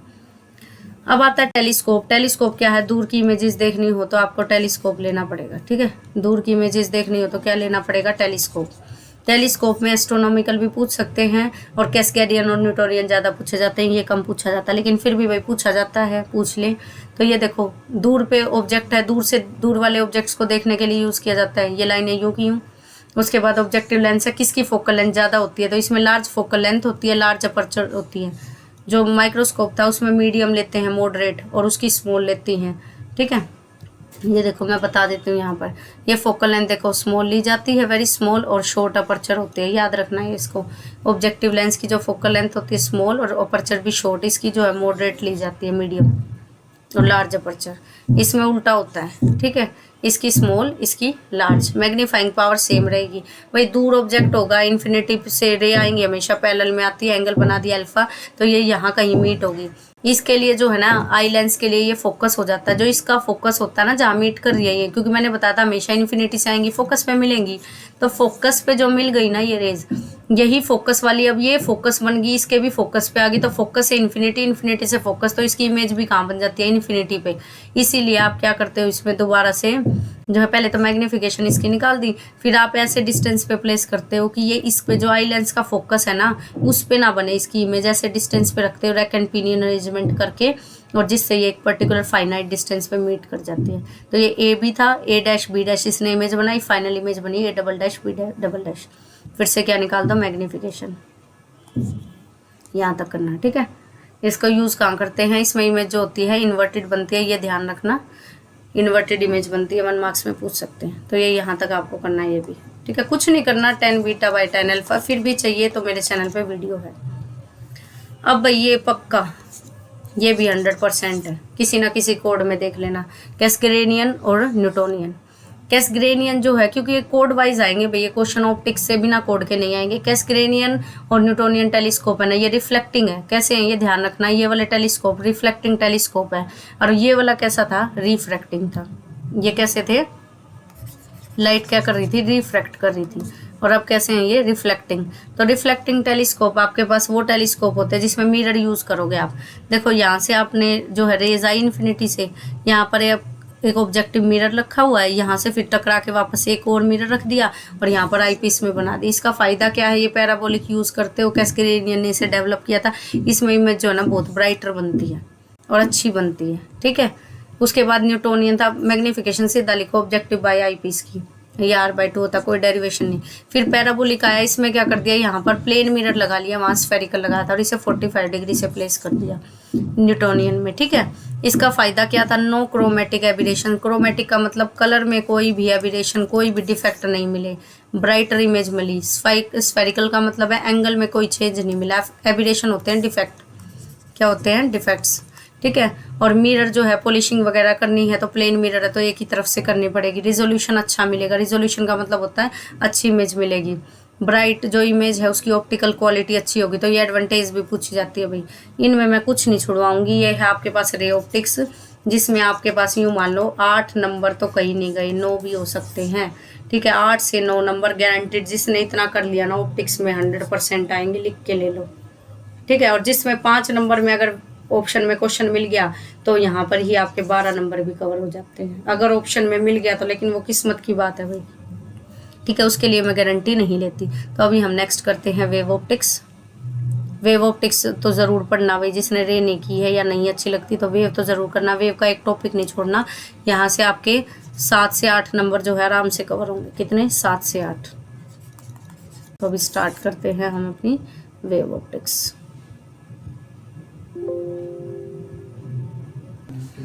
फर्स्ट है हमारे पास हाइगन्स प्रिंसिपल। जो हाइगन्स प्रिंसिपल है ये आपका जो है सबसे इम्पोर्टेंट टॉपिक है, यूं का यूं आएगा, ठीक है। हाइगन, इसमें कुछ भी नहीं ऐसा है जो आपका आएगा ही नहीं। ये मान लो वेव ऑप्टिक्स कंप्लीट आएगी, ठीक है। तो हाइगन्स प्रिंसिपल सबसे पहले करते हैं हम। I don't know why it is not doing, okay, ठीक है। ये देखो आपके पास जो हाइगन्स प्रिंसिपल है इसमें क्या कहता है, ये इसके दोनों पॉइंट्स जो है आपको ये एज इट इज़ लर्न करने, ठीक है। ये अजम्पशन है। हाइगन्स ने क्या कहा था कि जैसे आप, ये वाटर है, ठीक है, इसमें इस तरह से आप जो है देखते हो पत्थर फेंकने के बाद इस तरह से रिपल्स बन जाते हैं, ठीक है। ये बाहर रिपल्स बोलते हैं इनको। तो ये जो वेव्स बनती है कैसे बनती हैं, ये पत्थर जो आपने फेंका ना इसके पास में जो ये बने हैं ये डिस्टर्बेंस करते हैं दूसरे पार्टिकल्स को। तो ये डिस्टर्बेंस कोज जो होती है ना ये सेकेंडरी पार्टिकल्स की वजह से होती है। फिर ये नेक्स्ट को डिस्टर्ब करते हैं, फिर इस तरह से वेव फ्रंट बनते हुए लास्ट में ख़त्म हो जाते हैं। तो ये देखो एवरी पॉइंट, हर एक वेव फ्रंट सबसे पहले क्या होता है, जैसे लाइट है, लाइट के आगे आपने एक ऐसा होल छोड़ दिया कार्डबोर्ड से बना के, तो ये इसका फ्रंट हो गया आपकी बात। अगर ट्रायंगुलर होल छोड़ दिया तो ट्रायंगुलर फ्रंट हो गया, स्फेरिकल छोड़ दिया स्फेरिकल फ्रंट हो गया, ठीक है। अलग अलग तरह का वेव का फ्रंट होता है। तो जो वेव फ्रंट आपने दिया ना, एवरी पॉइंट, हर एक पॉइंट जो है उस वेव फ्रंट का, उसे प्राइमरी बोला जाएगा, क्योंकि आपने वो फ्रंट बना दिया। वो एक फ्रेश डिस्टर्बेंस का काम करेगा, फ्रेश सोर्स ऑफ डिस्टर्बेंस का, जिन्हें सेकेंडरी वेवलेट्स बोलते हैं, जो डिस्टर्बेंस बनी है और जो कि हर एक डायरेक्शन में ट्रेवल करेगी सेम वेलोसिटी ऑफ लाइट के साथ। और जो इसने ये सेकेंडरी वेवलेट्स बनाई है, अब इन्हीं को अगर मैं ज्वाइन कर दूँ, देखो जैसे ये वेव फ्रंट था स्फेयर का, मैंने एक सर्कल मान लिया, तो सर्कल का मैंने जो है आगे का वेव फ्रंट दिखा दिया। इसमें देखो ये हर एक पार्टिकल इसका जो है आपका क्या करेगा, डिस्टर्बेंस क्रिएट करेगा। और डिस्टर्बेंस क्रिएट करने से आपके पास क्या होगा, यहाँ पे डिस्टर्बेंस क्रिएट करने से यहाँ पर आपके पास जो होगा, पार्टिकल्स को जब आप ज्वाइन करोगे तो इससे जो है आपके पास एक वेव फ्रंट नया बन जाएगा, जिसे बोला जाएगा सेकेंडरी वेव फ्रंट। ठीक है, सेकेंडरी वेव फ्रंट बोलते हैं इसको।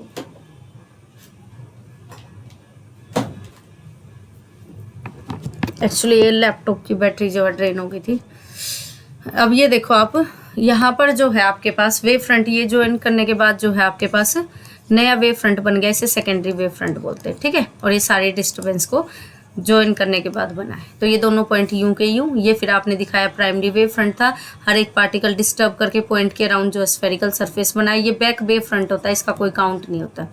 और ये कितनी देर में कितना चलता है, तो वो स्पीड ऑफ लाइट, वही speed is equal to distance by time. Speed of light क्या होती है, सी, तो डिस्टेंस कितना कवर करता है, सी इंटू टी, कोई पूछे तो। ठीक है, ये हाइगन्स प्रिंसिपल था। ये डायग्राम आपको बनाना है। ये आपके पास क्या है, आगे जाने के बाद जो है बहुत दूर जो है स्ट्रेट भी दिखा सकते हो। ये बैक होता है, बैक साइड, और ये दोनों तरफ बनता है। ठीक है, ये पॉइंट्स मेन है, इसको अपनी फॉर्म में आप लिख सकते हो। और किसी को लिखना ना आए तो मैंने सारी ऑप्टिक्स, पूरी ऑप्टिक्स करवा रखी है अलग अलग पार्ट्स में, आप जाके देख सकते हो। मेरे चैनल पे इतनी ज़्यादा वीडियोस भी नहीं है कि आपको परेशानी हो ढूंढने में, आपको आसानी से मिल जाएगी। और एग्जाम आइडिया का हर एक क्वेश्चन मैंने करवा रखा है पूरी ऑप्टिक्स का, रे ऑप्टिक्स भी वेव ऑप्टिक्स भी, 2 पार्ट्स में। तो आप जाके देख सकते हो कि क्वेश्चन मैंने करवाया है, बाकी इतना सफिशिएंट है जो मैं करवा रही हूँ। अब देखो एक नई थ्योरी आई, वेव थ्योरी, तो उसको एक्सप्लेन करने के लिए टॉपिक भी पूछे गए हैं पेपर में। रिफ्लेक्शन प्रूव करके दिखाओ रिफ्रैक्शन, तभी हम वेव थ्योरी को आगे मानेंगे कि यह सही है या गलत है। तो रिफ्लेक्शन के लिए हम क्या करेंगे, एंगल आई को एंगल आर के इक्वल प्रूव करके देखते हैं। उसके लिए देखो मैंने एक मिरर लिया, मिरर पे इस तरह से फ्रंट डाला, वेव फ्रंट, ये पूरा वेव फ्रंट आने के बाद यहाँ से मैंने देखा ये परपेंडिकुलर डाल दिया। इस परपेंडिकुलर को डालने का फायदा क्या हुआ, देखो यहाँ पर ये रे पहले पहुंची, ये वाली रे जो है यहाँ पर इतना डिस्टेंस एक्स्ट्रा चल गई, और ये वाली डिस्टेंस जब ये यहाँ पहुंची तो उस टाइम पे ये वाली वेव यहाँ पहुंच चुकी थी। तो ये एक्स्ट्रा जो डिफरेंस होता है इसे फेज डिफरेंस बोलते हैं, पार्ट डिफरेंस। ये रास्ते में जो पार्ट डिफरेंसेस का क्रिएट हुआ ना, इस पार्ट डिफरेंस को कवर करने के लिए हमने यहाँ पर जो है एक परपेंडिकुलर डाला। अब ये जो इसने डिस्टेंस कवर किया है आपके पास, कितना डिस्टेंस कवर किया, देखो ये वाला जो ये डिस्टेंस है आपके पास, मैं कह सकती हूँ कि टी सेकेंड में बी ए डिस्टेंस यहाँ तक जो है कंप्लीट आपके पास जो है पहुंच गया, ये बी ए डैश।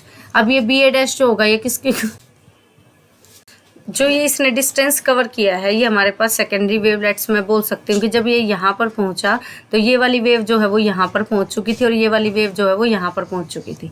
ठीक है, ये वाली वेव यहाँ पर पहुंची है, ये वाली वेव यहाँ पर, और ये वाली वेव यहाँ पर। तो ये जो एक्स्ट्रा इसने डिस्टेंस ट्रेवल किया इसे बोलते हैं पार्ट डिफरेंस। तो कितना डिस्टेंस है, स्पीड इनटू जो टाइम होता है वही डिस्टेंस निकलेगा। ऐसे ही जब ये रिफ्लेक्ट होके जाएगी तो ये वाली पहले चली जाएगी, ये वाली जो है यहाँ से रिफ्लेक्ट होके जाएगी, ये वाली यहाँ से रिफ्लेक्ट होके जाएगी। तो अब की बार जो है आपके पास ये वाला डिस्टेंस हो जाएगा बी डैश ए। ये कितना होगा, ये भी सेम ही होगा आपका बी डैश ए। ये दोनों डिस्टेंस आपके सेम हो गए। अब दोनों डिस्टेंस सेम होंगे और एंगल ऑफ आई जो है वो आपके पास आर के इक्वल है। वो एंगल आई कितना है, ये वाला एंगल, एंगल आर कितना है ये। अब आपको पता है दोनों डिस्टेंस भी सेम है और दो एंगल दोनों में क्या बन रहे हैं, 90 डिग्री। तो यहाँ से देखो दो एंगल भी 90 डिग्री बन रहे हैं दोनों ट्राइंगल्स में, और डिस्टेंस भी दोनों में सेम है। तो दोनों ट्राइंगल क्या होगी, कॉन्ग्रेंट। अगर दोनों ट्राइंगल कॉन्ग्रेंट होगी या सिमिलर होगी तो दोनों के एंगल्स भी क्या होंगे, इक्वल। तो इसका मतलब यहाँ से रिफ्लेक्शन क्या हो गया, प्रूव। जो मैंने सर्कल किए हैं इनको आपको करना है। अब इसने बोला कि रिफ्रैक्शन को भी प्रूव करके दिखाओ भाई इस थ्योरी से, यानी कि आप स्नेल्स लॉ निकालो, sine I by sine R, इसको निकालो mu two by mu one is equal to क्या हो जाएगा, म्यू टू वन। ठीक है, इसको निकालने के लिए हमने एक फिर से इंटरफेस लिया, इस पे फिर से वेव फ्रंट डाला, वही ये वाली रे पहले पहुंची, ये बाद में पहुंची, ये थोड़ा और, तो ये वाला इसने डिस्टेंस ट्रेवल किया। अब की बार जो ये डिस्टेंस होगा ये c1 इंटू टी होगा, क्योंकि एयर में स्पीड अलग होगी। उसके बाद जो नेक्स्ट है रिफ्लेक्ट होने के बाद फिर से ये वाला जो डिस्टेंस आएगा, ये वाला डिस्टेंस अब की बार c2 इंटू टी हो जाएगा। ठीक है, ये वाला डिस्टेंस जो होगा आपके पास ये कितना हो जाएगा, c2 इंटू टी होगा, कहीं गिवन होगा यहाँ पे, ये रहा। ठीक है, अब ये दोनों डिस्टेंस आपने लिख लिए। डिस्टेंस देखने के बाद आपने देखा दो एंगल इसमें भी 90 डिग्री बन रहे हैं, एक ये एंगल और एक आपके पास कौन सा एंगल बनेगा, ये वाला एंगल। ठीक है, ये दोनों एंगल आपके पास 90 बन रहे हैं। तो आपके पास क्या होगा, यहाँ से ये वाली ट्राइंगल में अगर साइन आई निकालती हूँ तो मैं परपेंडिकुलर बाय हाइपोटेन्यूज, इसमें परपेंडिकुलर बाय हाइपोटेन्यूज दोनों को डिवाइड कर दो, ये क्या होता है, speed of light in medium 1 by medium 2, Snell's law हो गया प्रूफ। तो ये ठीक है बात। ठीक है, आपको इसमें इतना ही करना, जो जो मैंने स्टेप अंडरलाइन किए इनको लिखना है। बाकी अपनी फॉर्म में कितना भी बढ़ा चढ़ा के लिख लेना। ये रिफ्रैक्टिव इंडेक्स की डेफिनेशन होती है। रेयर से डेंसर में गई, ये 3 रेज थी, ये वेव फ्रंट था उसका, ये भी जो सर्कल की है मेन पार्ट ये है, ये नहीं छोड़ना है आपको। नेक्स्ट देखो भाई, कोहेरेंट सोर्सेज, 2 नंबर का क्वेश्चन है ये। कितने मार्क्स का? ये 2 मार्क्स का। कोहेरेंट सोर्स, को मीन्स सेम, हेरेंट मीन्स हेरेडिटी, जिसकी हेरेडिटी क्या हो, सेम हो, वो सोर्सेज जिनकी हेरेडिटी सेम। हेरेडिटी का मतलब क्या होता है? सेम वेवलेंथ, सेम फ्रीक्वेंसी, और आपके पास क्या होता है? Same wavelength, same frequency, same phase, या फिर आप बोल सकते हो कांस्टेंट फेज या फिर जीरो फेज, कोई फेज ही ना हो, उन्हें क्या बोलते हैं? Coherent sources. मतलब ऐसी वेव्स जिनका नेचर क्या हो, बिल्कुल सेम हो। अब यहाँ से जो है देखो, ये डेफिनेशन है कि सेम नेचर हो आपके पास, तो ये 2 क्वेश्चन आते हैं 1 मार्क्स में पूछा जाएगा। क्या 2 इंडिपेंडेंट सोर्स कभी कोहेरेंट बन सकती है? तो नो, कभी भी 2 independent sources can't be coherent sources, no. सिर्फ एक सिंगल सोर्स ही हमेशा कोहेरेंट बनेगी, सिंगल सोर्स, ये ध्यान रखना, बहुत इंपॉर्टेंट है 1 मार्क के लिए। क्यों नहीं बनेगी, अभी मैं इसको एक्सप्लेन करती हूँ। देखो 2 इंडिपेंडेंट है, जैसे मैंने कहा, मैंने 2 सोडियम के लैंप ले लिए, कि ये लैंप है, एक ये लैंप है, 2 सोडियम के लैंप ले लिए। अब ये लैंप है, ये लैंप है, दोनों लैंप है, ठीक है। इस लैंप में और इस लैंप में मैंने एक यहाँ पर पर्सन खड़ा कर दिया, एक पर्सन यहाँ खड़ा कर दिया, भाई तू इस लैंप को ऑन कर दिया, और एक यहाँ पर खड़ा कर दिया कि तू इसको ऑन कर दिया, ठीक है। तो ये जो सॉकेट लगा हुआ था, इसको ये पर्सन ऑन कर रहा है, कि यहाँ पर सॉकेट लगा हुआ है, इसको ये ऑन कर रहा है।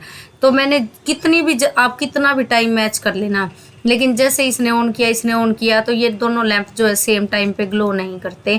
क्यों नहीं करते? क्योंकि आपके पास देखो आई का जो बिलियंथ सेकंड का भी बिलियंथ हिस्सा है ना, उससे भी हमारे जो एटम है ना, उनकी स्पीड इलेक्ट्रॉन्स की इतनी हाई है कि आप जो है पहचान नहीं पाओगे कि कौन से एटम जो ग्राउंड स्टेट में, कौन से एक्साइटेड स्टेट में है। तो ये जो इलेक्ट्रॉन्स है कहाँ पहुंचे हुए हैं, कहाँ नहीं, तो कभी भी सेम फेज में नहीं आ सकते ये, इसीलिए कोहेरेंट नहीं बन सकते। अगर कोहेरेंट बनानी है तो उसकी कंडीशन ये है कि हमेशा सिंगल सोर्स लेनी है। सिंगल सोर्स का मतलब क्या? जैसे इस बल्ब से जो लाइट आ रही है, इसी के मैं कितनी कोहेरेंट सोर्स बना लूँ, इसी में से रास्ता छोड़ूंगी जो लाइट आ रही है, तो ये सारी कोहेरेंट होंगी, क्योंकि इनमें से लाइट सेम जाएगी, ठीक है। तो ये ध्यान रखना कोहेरेंट सोर्सेज का, इंपॉर्टेंट था। अब कोहेरेंट सोर्सेज के बेसिस पे आपके 2 ही फिनोमिनन आते हैं। क्या? कंडीशंस देख लो पहले कोहेरेंट सोर्सेज की, मैंने वैसे एक स्लाइड में अलग से भी डाल रखी है। एक तो हमेशा पॉइंट सोर्स होनी चाहिए, सिंगल सोर्स होना चाहिए, पॉइंट होना चाहिए। पॉइंट का मतलब क्या? जितनी ब्राइट होगी, जितनी वाइड होगी, चौड़ी होगी, उतनी लाइट फैलेगी, इतनी ब्राइट नहीं रहेगी। हमेशा डार्क रूम में एक्सपेरिमेंट करते हो आप लाइट के, क्यों? क्योंकि लाइट जो है बाहर की नॉइस ना आए, बाहर का बैकग्राउंड ना आए, सिर्फ उसी की लाइट आए। और एक हमेशा जो है ये नैरो होनी चाहिए और मोनोक्रोमेटिक होनी चाहिए। मोनोक्रोमेटिक का मतलब सिंगल कलर की, अगर अलग अलग कलर की लोगे तो अलग अलग डिस्टेंस ट्रेवल करके वो कोहेरेंट देती। मोनोक्रोमेटिक होनी चाहिए, ठीक है। पार्ट डिफरेंस जो है दोनों में सेम होना चाहिए, 0 होना चाहिए। तो ये कंडीशंस है। इंटरफेरेंस ऑफ लाइट देखो अब क्या होता है, बहुत इंपॉर्टेंट है interference of light. Interference of light ये कहता है आपके पास कि लाइट की जो वेव्स हैं, 2 वेव्स जैसे ऐसे चलती आ रही है, एक ये वेव आई, एक ये वेव आई, ये दोनों वेव चलते चलते जो है आपके पास क्या हुआ, ये वेव्स आपस में टकरा जाती है, सुपर इम्पोज होती हैं। तो अब ये 2 वेव कैसे सुपर इम्पोज होंगी? या तो ऐसे होंगी कि ये वाली वेव थी, इसके ऊपर दूसरी वेव क्रस्ट पे क्रस्ट आ जाए, ट्रफ पे ट्रफ आ जाए, ऐसे होगी। या दूसरी कंडीशन ये होगी, एक वेव ये थी, दूसरी वेव इसके क्रस्ट पे ट्रफ आ जाए, ट्रफ पे क्रस्ट आ जाए, ऐसे होंगी। बाकी बीच की होंगी तो थोड़ी बहुत लाइट मिल जाएगी। तो मेन है ये, इसको बोला जाता है कंस्ट्रक्टिव इंटरफेरेंस। क्या बोला जाता है? कंस्ट्रक्टिव, क्योंकि इसने लाइट को क्या कर दिया? कंस्ट्रक्ट। देखो लाइट जो इसकी वेव थी, तो फाइनल वेव क्या बन गई? दोनों का एडिशन। अगर y1 + y2 लेते हैं, इसको y1 लेते हैं, इसको y2, इसमें क्या कर दिया? माइनस कर दिया, तो ये डिस्ट्रॉय कर दिया इसको, तो ये क्या है? डिस्ट्रक्टिव। इंटेंसिटी लाइट की क्या होगी? कैंसिल, ये से कट गया, लेकिन इसमें बढ़ा दी। तो कंस्ट्रक्टिव और डिस्ट्रक्टिव इंटरफेरेंस आते हैं। कौन कौन से? एक आता है कंस्ट्रक्टिव इंटरफेरेंस और एक आता है आपके पास डिस्ट्रक्टिव इंटरफेरेंस, ठीक है। अब जो है आपके पास एक एक्सपेरिमेंट है, 2 नंबर में आएगा, इसे लिख लो, किसी भी कोड में जरूर आएगा। ये 2 मार्क्स में है। YDS एक्सपेरिमेंट जो है, YDSC, ये यंग्स डबल स्लिट एक्सपेरिमेंट है। ये साइंटिस्ट ने दिया था आपके, यंग्स ने। इसको कैसे करना देखो, इसने ये एक्सपेरिमेंट किया था ये चेक करने के लिए कि जो इंटरफेरेंस फ्रिंजेस आते हैं कंस्ट्रक्शन में कौन से आते हैं और डिस्ट्रक्टिव में कौन से आते हैं। तो इन्हें ब्राइट और डार्क बोला जाता है। जो कंस्ट्रक्टिव है उसमें तो जो आपके बनते हैं वो होते हैं ब्राइट बैंड या बैंड को ही आप दूसरा नाम देते हो फ्रिंज, क्या देते हो, फ्रिंज। और ये होता है डार्क बैंड और ये है डार्क फ्रिंजेस, ठीक है। तो यहाँ पर देखो, अगर ये सोर्स थी, यहाँ से सोर्स है, यहाँ से ये आप निकाल सकते हैं 2 स्लिट, ठीक है। तो यहाँ से जो है स्फेरिकल बनेगी पॉइंट से, फिर एक को डॉटेड ले लेना, एक वेव फ्रंट को डॉटेड, फिर दूसरा जो है स्फेरिकल ले लो इस तरह से सॉलिड। ये डॉटेड इसलिए लिए ताकि आपको जो है इजीली एक्सप्लेन हो जाए, या 2 कलर ले लेना। तो जहाँ सॉलिड टच करते होंगे वो तो कंस्ट्रक्टिव, और डॉटेड टच करते होंगे वो भी कंस्ट्रक्टिव, लेकिन जहाँ एक सॉलिड आ जाए और एक ये है डॉटेड आ जाए, वो क्या होंगे, डिस्ट्रक्टिव, ठीक है। देखो यहाँ पे सॉलिड पे सॉलिड है, सॉलिड पे सॉलिड है, ये या डॉट पे डॉट है, तो ये क्या है, कंस्ट्रक्टिव है, ब्राइट बैंड मिला, देखो ये इस तरह का। अगर आपका देखो एक सॉलिड है और एक डॉटेड है तो क्या है, डिस्ट्रक्टिव है। देखो दोनों सॉलिड है तो फिर से क्या है, कंस्ट्रक्टिव है, फिर क्या है, डिस्ट्रक्टिव, फिर क्या है, कंस्ट्रक्टिव, ठीक है। कैसे भी 3-4 बना देना, ज़्यादा ये आगे वाला बनाने की कोई इतनी ज़रूरत नहीं है, आप सीधा यहाँ से शुरू कर सकते हो, लेकिन बनाना बिल्कुल साफ। इसे कंपस से बना के देख लेना एक बार, कंपस की हेल्प से बना के देख लेना इसको कैसा बन रहा है। 2 नंबर में 100% आएगा किसी कोड में। नेक्स्ट अब इसकी कंडीशन, ये 3 नंबर में आएंगी किसी ना किसी कोड में ज़रूर। तो पहली वेव देखो मैंने ये मान ली, अब दूसरी वेव मुझे नहीं पता क्या है, ये आपकी 11th क्लास में इक्वेशन बताई जाती है, क्या, ए साइन ओमेगा टी या फिर कोस ओमेगा टी भी ले सकते हो साथ में। ये इसका एम्पलीट्यूड होता है, ए और बी जो भी लो, ये क्या है, एम्पलीट्यूड वेव का। ये क्या होता है, इसका फेज होता है, ठीक है। प्लस में फाई, माइनस में जो भी लेते हो ये फेज लेते हो, ठीक है। ये वाला फाई फेज होता है। अब देखो इसमें दूसरी वेव में मैंने मान लिया 5 फेज है, एक वेव में 0 फेज मान लिया, तो इनको जो है मैं ऐड करके देखती हूँ कितना क्या आता है, कैसे वेव्स चलती हैं। तो दोनों को मैंने ऐड किया, A sine omega t, B sine omega t. Sine A plus B का फॉर्मूला क्या होता है, sine A cos B plus cos A sine B, आ गया फॉर्मूला। अब उसके बाद आपके पास ये क्या बन गया, यहाँ से देखो दोनों में से क्या कॉमन आ रहा है, ए साइन ओमेगा टी है, ये आपके पास क्या है, बी साइन ओमेगा टी, दोनों में से साइन ओमेगा टी कॉमन ले लिया, तो ये बच गया ए प्लस बी कोस फाई, और ये यूं का यूं। अब अगर मैं ये देखो साइन का फॉर्मूला ओमेगा टी में है, ये ओमेगा टी में है, ये साइन के साथ अगर कुछ कोस आ जाए, और ये कोस में तो है ही वो, और यहाँ पर साइन है, ये भी ठीक है, तो यहाँ पर इसको कुछ कोस में ले लूँ मैं, तो मैं मान लेती हूँ इसे आर कोस थीटा, दोनों वेव्स का एम्पलीट्यूड आर मान लेती हूँ। आर क्या है, दोनों वेव्स का एम्पलीट्यूड। तो ये आर कोस थीटा लेट कर लिया मैंने, इसको पुट कर लो या लेट, और दूसरे वाला जो साइन फाई है इसको भी पुट करना पड़ेगा। तो यहाँ से अब ये क्या बन गया, y is equal to sine omega T, R cos theta इसकी जगह पुट कर दिया, ये मानना पड़ेगा। आर कॉमन ले लो, फिर से formula sine A plus cos, sign A cos B plus cos A sine B, तो साइन ए प्लस बी का फॉर्मूला बन गया। अब अगर कोई मुझे कहे कि इसकी आर की वैल्यू निकाल के दिखाओ, तो आपको पता राइट हैंड साइड में अगर स्क्वायर करके ऐड कर दो तो कोस square theta plus sine square theta 1 बन जाएगा। तो लेफ्ट हैंड साइड को भी ऐड कर दो, ये देखो R square cos square theta plus sine square theta 1, इसमें भी स्क्वायर करके इसे ऐड कर दो, हो गया ऐड स्क्वायर करके, तो ये आर स्क्वायर और ये कितना हो गया 1, ये A square plus B square plus 2 A B, और ये इससे फिर से बी को कॉमन आ गया, यहाँ से बी स्क्वायर, तो फिर से ये 1 बच गया, तो आर की वैल्यू ये आ गई आपके पास, ठीक है। अब जो है आर की वैल्यू निकल गई। अब अगर पहली जो वेव थी उसका एम्पलीट्यूड कितना होगा, ए स्क्वायर, जो इंटेंसिटी है, क्योंकि एम्पलीट्यूड का स्क्वायर होती है। दूसरी वेव का एम्पलीट्यूड हमने बी लिया है, तो उसका बी स्क्वायर होगा, यानी कि पहले की इंटेंसिटी I1 होगी, दूसरी की इंटेंसिटी कितनी होगी, I2 होगी। तो पहले की इंटेंसिटी I1 पढ़ा होगा, intensity is directly proportional to A square, अगर कॉन्स्टेंट हटाऊंगी तो के स्क्वायर। इंटेंसिटी की फॉर्म में लिखना चाहूँ तो इसको ये लिख सकती हूँ, ठीक है। के और फाइनल एम्पलीट्यूड जो माना है आर माना है, तो इसका स्क्वायर हो जाएगा, यानी कि अगर इंटेंसिटी की फॉर्म में पूछे तो ये I1 हो जाएगी, ये I2 हो जाएगी, और ये प्लस में √2 I1 I2 into cos phi, ठीक है। फिर भी कोई डाउट रहे तो सारी डेरिवेशन मैंने पेन से सोल्व कर रखी है, मैंने बताया आपको सारी ऑप्टिक्स से। अब कंस्ट्रक्टिव अगर इंटरफेरेंस होगा तो ये कोस फाई को क्या होना पड़ेगा, इसी में देख लो, कोस फाई को होना पड़ेगा 1। अगर कोस फाई 1 हो गया मैक्सिमम, तो A square plus B square plus 2ab क्या होता है, ए प्लस बी का होल स्क्वायर, यानी कि इंटेंसिटी क्या बन जाएगी, ए प्लस बी का होल स्क्वायर बन जाएगी, और ए प्लस बी मैक्सिमम। और अगर माइनस पूछी जाए मिनिमम, तो कोस फाई की मिनिमम वैल्यू -1 होती है, यानी कि a माइनस बी का होल स्क्वायर बनेगा, ए स्क्वायर प्लस बी स्क्वायर, ये -2ab हो जाएगा, तो ये मिनिमम होती है। अगले पेज पे मैं बताऊंगी। कोस फाई मैक्सिमम कब कब होता है, +1 0 पे, 2 पाई पे, 4 पाई पे, तो यानी कि 2n पाई पे, यानी कि 2 का मल्टीपल कुछ भी हो, n की वैल्यू 0 1 2 3। तो यहाँ पर और पार्ट डिफरेंस और फेज डिफरेंस में एक रिलेशन होता है क्या, कि जो आपका पार्ट डिफरेंस होता है ना वो λ/2 पाई होता है, किसके, फेज डिफरेंस के। इसको भी याद रखना, 1 मार्क्स में पूछा जा सकता है। Path difference is equal to λ/2 pi into phase difference, ठीक है। तो यहाँ पर फेज डिफरेंस जो है आपके पास कितना निकाल लिया आपने 2n पाई, ये से कट गया तो पार्ट डिफरेंस एन लैम्डा। तो ये कंस्ट्रक्टिव की कंडीशन है कि पार्ट डिफरेंस एन लैम्डा हो। अब देखो डिस्ट्रक्टिव की, अगर डिस्ट्रक्टिव की हो तो इसमें ओड मल्टीपल पे होगा। ओड मल्टीपल यानी कि पाई की वैल्यू कितने पे, 3 पाई पे, 5 पाई पे, इस तरह से, ठीक है, 5 पाई 3 पाई, ये इस तरह से होगा। और ये कब होता है 2n-1, यानी कि ये आपके पास जो 5 की वैल्यू है ये odd multiple 2n-1 into pi. इसमें n को जीरो नहीं कर सकते, जीरो करोगे तो नेगेटिव माना जाएगा, तो n की वैल्यू 1 से स्टार्ट होती है, ठीक है। यानी कि पार्ट डिफरेंस कितना होगा लैम्डा बाई 2 पाई। अब की बार फेज को पुट करोगे, यहाँ पे पाई से पाई कट गया, 2 को नीचे डिवाइड करोगे तो ये हो जाएगा आपका 2n-1 कर लो सीधा, या लैम्डा बाई 2, 2 को चाहो तो डिवाइड कर लो। ये कंडीशन है डिस्ट्रक्टिव की। अभी बताई थी maximum intensity A plus B होती है, मिनिमम इतनी होती है। तो I max by I minimum पूछ ले कोई, तो इंटेंसिटी पूछेगा तो स्क्वायर आएगा, क्योंकि एम्पलीट्यूड का स्क्वायर होता है, ध्यान रखना, ये 1 मार्क्स में पूछ लेते कई बार।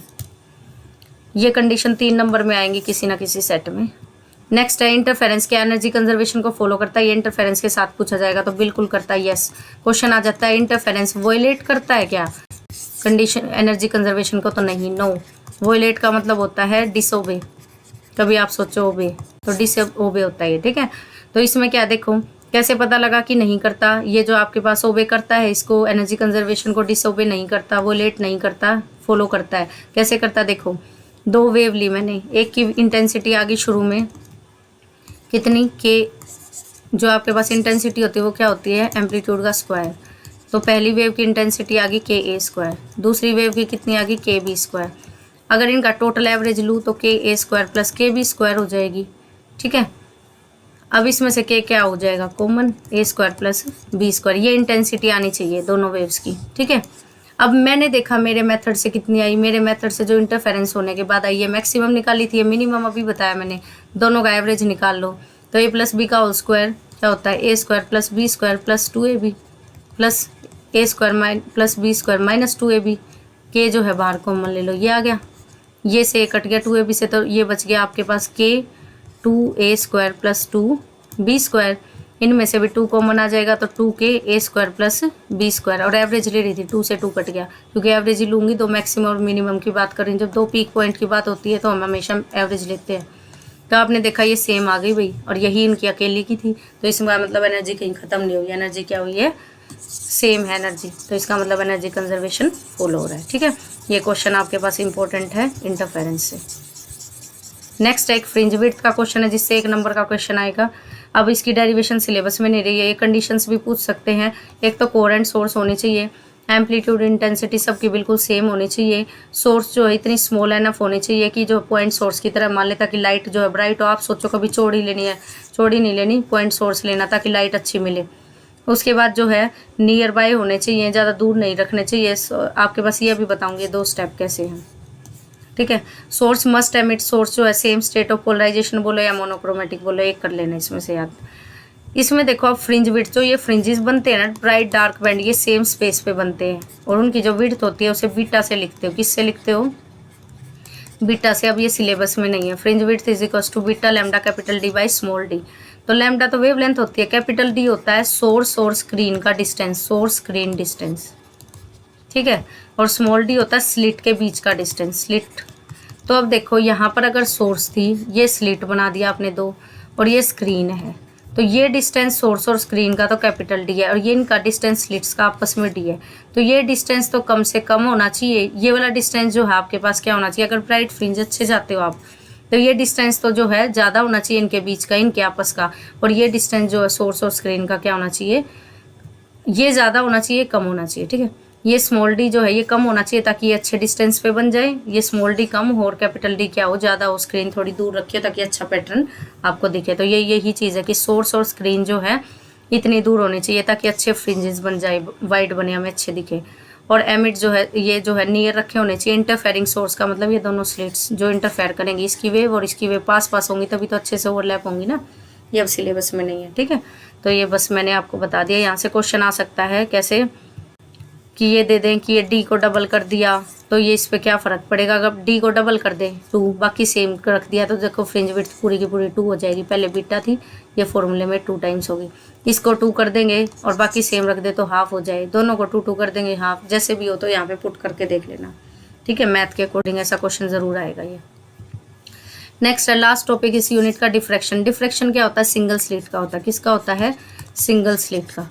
डिफ्रैक्शन एक ऐसा फिनोमिनन है कि अगर ये लाइट है तो आपने देखा यहाँ पर स्क्रीन है, ठीक है, ये रूम है, इस रूम में आपने इतना होल छोड़ दिया कि लाइट चली जाए, यहाँ पे पूरे में लाइट है, और यहाँ से बस इतना रास्ता छोड़ दिया विंडो या कोई भी बॉक्स जिससे अगले रूम में लाइट जाए, तो आपने देखा होगा इतने हिस्से में तो लाइट बहुत अच्छी मिलेगी और यहाँ पर थोड़ी थोड़ी लाइट और मिलेगी, उसके बाद लाइट नहीं मिलेगी कहीं भी, क्योंकि आपने रास्ता इतना छोड़ा है। इस रूम में लाइट थी, यहाँ पे पार्टीशन लगा के इतना होल छोड़ दिया कि यहाँ से इस रूम में लाइट चली जाए, तो आपको यहाँ तो बिल्कुल बढ़िया लाइट मिलेगी और उसके आसपास थोड़े से रीजन में बिल्कुल अंधेरा नहीं होता, थोड़ी थोड़ी लाइट होती है। इस रीजन को बोलते हो जियोमेट्रिकल शेडो रीजन।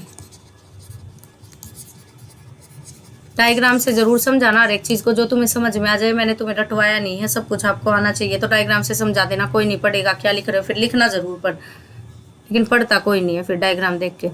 अब ये देखो यहाँ से, तो इसका मतलब लाइट कुछ ऐसे जा रही है, इतने हिस्से में और जा रही है, इतने में और जा रही है, तो ये बैंड जो कॉर्नर थे ना, यहाँ से लाइट क्या होगी? बैंड होगी। मतलब लाइट जो है, जो भी रास्ते में बैंड लाइट जो थी जिससे अंदर से गई है, इसको ऑब्स्टेकल बोल सकते हो, ऑब्स्टेकल या फिर स्लिट, तो उसके कॉर्नर से लाइट का बैंड हो जाता है। तो लाइट का बेंडिंग होना around the corners is called diffraction of light, जिसकी वजह से लाइट जो है ज्योमेट्रिकल शेडो रीजन में पेनिट्रेट होगी, मतलब इस रीजन में भी लाइट चली गई, दैट इज कॉल्ड डिफ्रैक्शन, ठीक है।